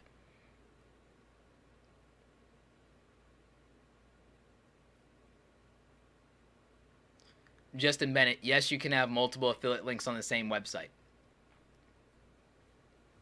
Gabby, yes, there's room for new YouTubers. YouTube is not overcrowded. That's an illusion. It doesn't matter. It doesn't matter. YouTube was overcrowded. Look, when I started doing videos like in 2013, YouTube was overcrowded then too. YouTube was overcrowded then too. 4 years, YouTube was overcrowded, and like within the last 3 years, I went from 5,000 in, what was it, February of 2014. I know for a fact that I had 5,000, but by that summer I'd gotten, within the first year round of like doing serious content, 10,000. But I know that in 3 years I went from 5,000 subscribers to almost 250,000 subscribers. And guess what? YouTube was oversaturated then too. So it's irrelevant, because you know what? There's always room at the top. That's what everybody fails to understand. There's always room at the top. There are only 500 people, and a lot of them are companies with 10 million subscribers. Only 500 people, and a bunch of them are companies. And a lot of them were on YouTube before the algorithm changed, or that wouldn't be the case. There are only about 4,600 people with 1 million subscribers. That's it. There are over 15 million people on this platform, and guess what? 0.001% of them have 1 million subscribers. Less than 50,000 people have 100,000 subscribers. I don't know. Is there still room at the top when less than 0.1% of people even have 100,000 subscribers? Like, I'm pretty sure that there's room. I'm pretty sure there's room. If you're good, not to mention, for all the channels that there are, of those, like, 50,000 people total that are 100,000 plus subscribers, how many of them do you think, of those 50,000 successful YouTube channels, are fitness? The majority of them are gaming and vlogs and like, pranks, right? So that means there's underrepresentation in, if you start an education channel, there's almost no big education channels on YouTube. You would be hard pressed to name 50 education channels on YouTube that are like over 100K if you tried without looking. Without looking, most of you couldn't name 12 education channels on YouTube that have over 100,000. You couldn't. You couldn't do it. Channels on entrepreneurship with over 100,000. You couldn't name 12 of them. I can. You can't. So, like, YouTube isn't oversaturated. It's oversaturated in its main staple niches, sure, but even then, there's room at the top. Because Casey Neistat 2 years ago wasn't a blip on the radar in the vlogging scene when he started. He had 500,000 subscribers and he was everyone's favorite YouTube filmmaker. And they told him, don't be a vlogger, you can't do it. And he did. And now he's at over 7 million. So, you tell me, oh, it's too late. Oh, I can't do it. It's too crowded. The genres are too... Like, really? Really? Like, because last year, nobody knew who Sarah Dietschy was either until they did. And even though, yeah, she got some shout-outs and some buzz, after all that died down, she still grinded an extra 100,000 subscribers on top of that like a baller. And so now she's at 200K. She's in the 200K club with me. So, and she actually beat me to 100,000. But then I took it back. But then she caught up. And if she surpassed me in the next 12 months, I would not be shocked. If Eric Conover and Sarah Dietschy in the next 12 months surpassed me and got to 500,000 subscribers, I wouldn't be the least bit surprised because they're bosses and they do great content. And that's real. And, like, you know, they didn't come out of nowhere. They grinded. So, there's your answer. It's not too late. It's right there. Will Ortiz, thank you for the $10 super chat. How do I promote my new documentary on YouTube? A lot of the behind the scenes could help. If you really want to promote the documentary, consider buying ads for the trailer. Make a trailer for the documentary, or make multiple trailers, and throw some ad money at it. Get very specific about the ad money. I would do that. I would also do the same thing in Instagram and Facebook, by the way, because it's cheap. It's like crazy how cheap it is. So I would do that. Don't be surprised, guys, if you see me just plastering my face all over Instagram and Facebook, because a lot of you are going to be like, well, how's that going to grow your YouTube channel, Roberto? Nope, it's not that. It's that it will put me in people's minds, and it will help me with speaking engagements, and my face will be recognized, and my name will be out there, and it's a bigger branding deal. And so I would recommend the same thing for your documentary. Like, advertise. Like, throw a little bit of advertising dollars in the exact right place. That'll do it. So, that's the answer. Yeah, Gabby, you can't be scared that no one will watch you. You have to make videos for yourself. Like, when you're getting started, like, no one will watch you when you get started sometimes and make videos for yourself. You cannot tie any of your actions to an expectation of another person. You cannot, I want to repeat this for everybody. You cannot tie your actions to expectations that you've set for another person. You can't do it. Do not limit yourself by tying what you do or what you don't do to expectations that you've put on another person. You cannot put expectations on people. You should have zero expectations of anybody. You should have zero entitlement and zero fear about what you're going to get from other people, because there's no way for you to control that. None. So eliminate it from your vocabulary, eliminate it from your mind state. You absolutely cannot have expectations of other people. It is a guaranteed way to end up depressed and anxious and frustrated and sad. You cannot have expectations of other people. Zero. Goose egg. Your only expectation has to be of yourself and doing the work. Regardless of the outcome it yields, it's irrelevant. The process of the work, doing the work, and enjoying that process and doing what you wanted to do is literally what matters, because it's the only thing you can control.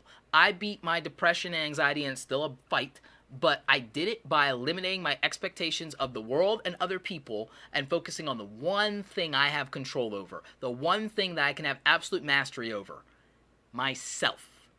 And so by doing that, that's how you win, and that's why I don't hesitate to fail. I don't hesitate. Like, I didn't know people would like my podcast. I had no idea. And now all I get is, Roberto, when's the next episode of the podcast? Roberto, when's the next episode of the podcast? More than, hey, where's your next video? I get, where's the next episode of the podcast? Like, so, okay, cool. It's like now, like, no one was paying attention to my Instagram stuff. I started making it personal. People just like, oh, wow. Like, can't wait for your next post. Got people turning on notifications. Like, so, you know, but I didn't expect it. And so I could only be pleasantly surprised. Set zero expectations of people. Only set a personal goal for yourself. And that goal is not outcome. That goal is doing. The goal is doing. It's not outcome. It's output. Like, write that down. It's not about the outcome. It's about the output. It's about doing the work.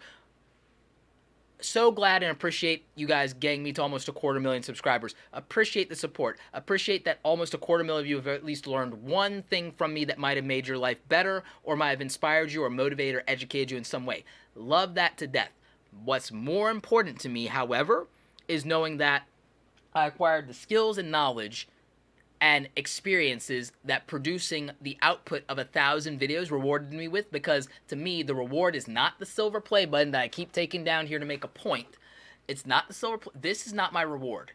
That number, not my reward. My reward is the knowledge and experience and skills that I get from the output of doing that work. And to be honest, that knowledge is what makes me more powerful and makes me more money. And so if I had to trade between them, I'd give up those two things and keep the knowledge any day of the week. Which technically, that's true, and I've already done it, because when I start over on new platforms, and with the 2 secret channels that you don't know about, I've done exactly that. I know exactly what it's like to be a YouTuber starting from zero, because I have 2 channels you don't know about. I have 2 channels you don't even know about. Welcome to Tiffany's. Oh, thanks for another $5 super chat. How to fix a channel name in search shows welcome to Tiffany's without the apostrophe S. TubeBuddy gave me a channel and to my link to fix my broken link. I don't understand. I don't quite understand that either. You might have to reach out to YouTube support. I'm not sure that I understand that either. FruityTube, thank you for the $1 super chat. Jeff says, I know you didn't beat your depression by reading your YouTube comments. No, I did not. Like, so that, like, you know.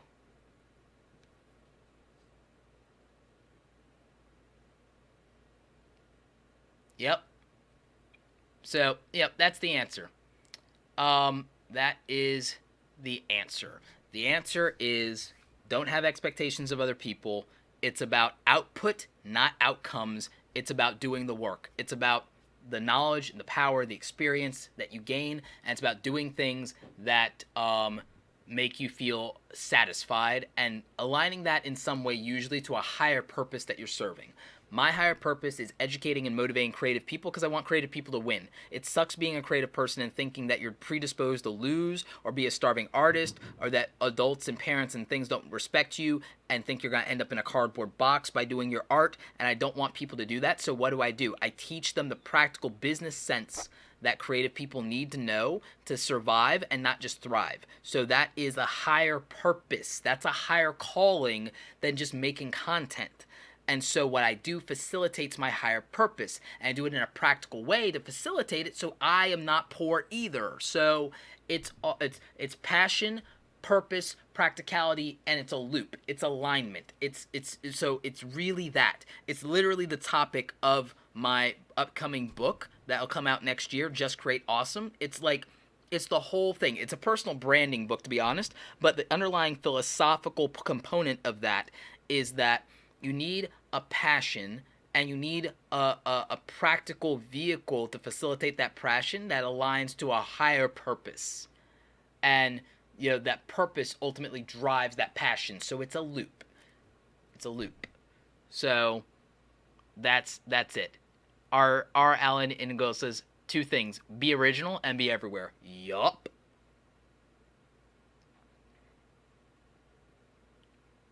So, you know, that's the thing.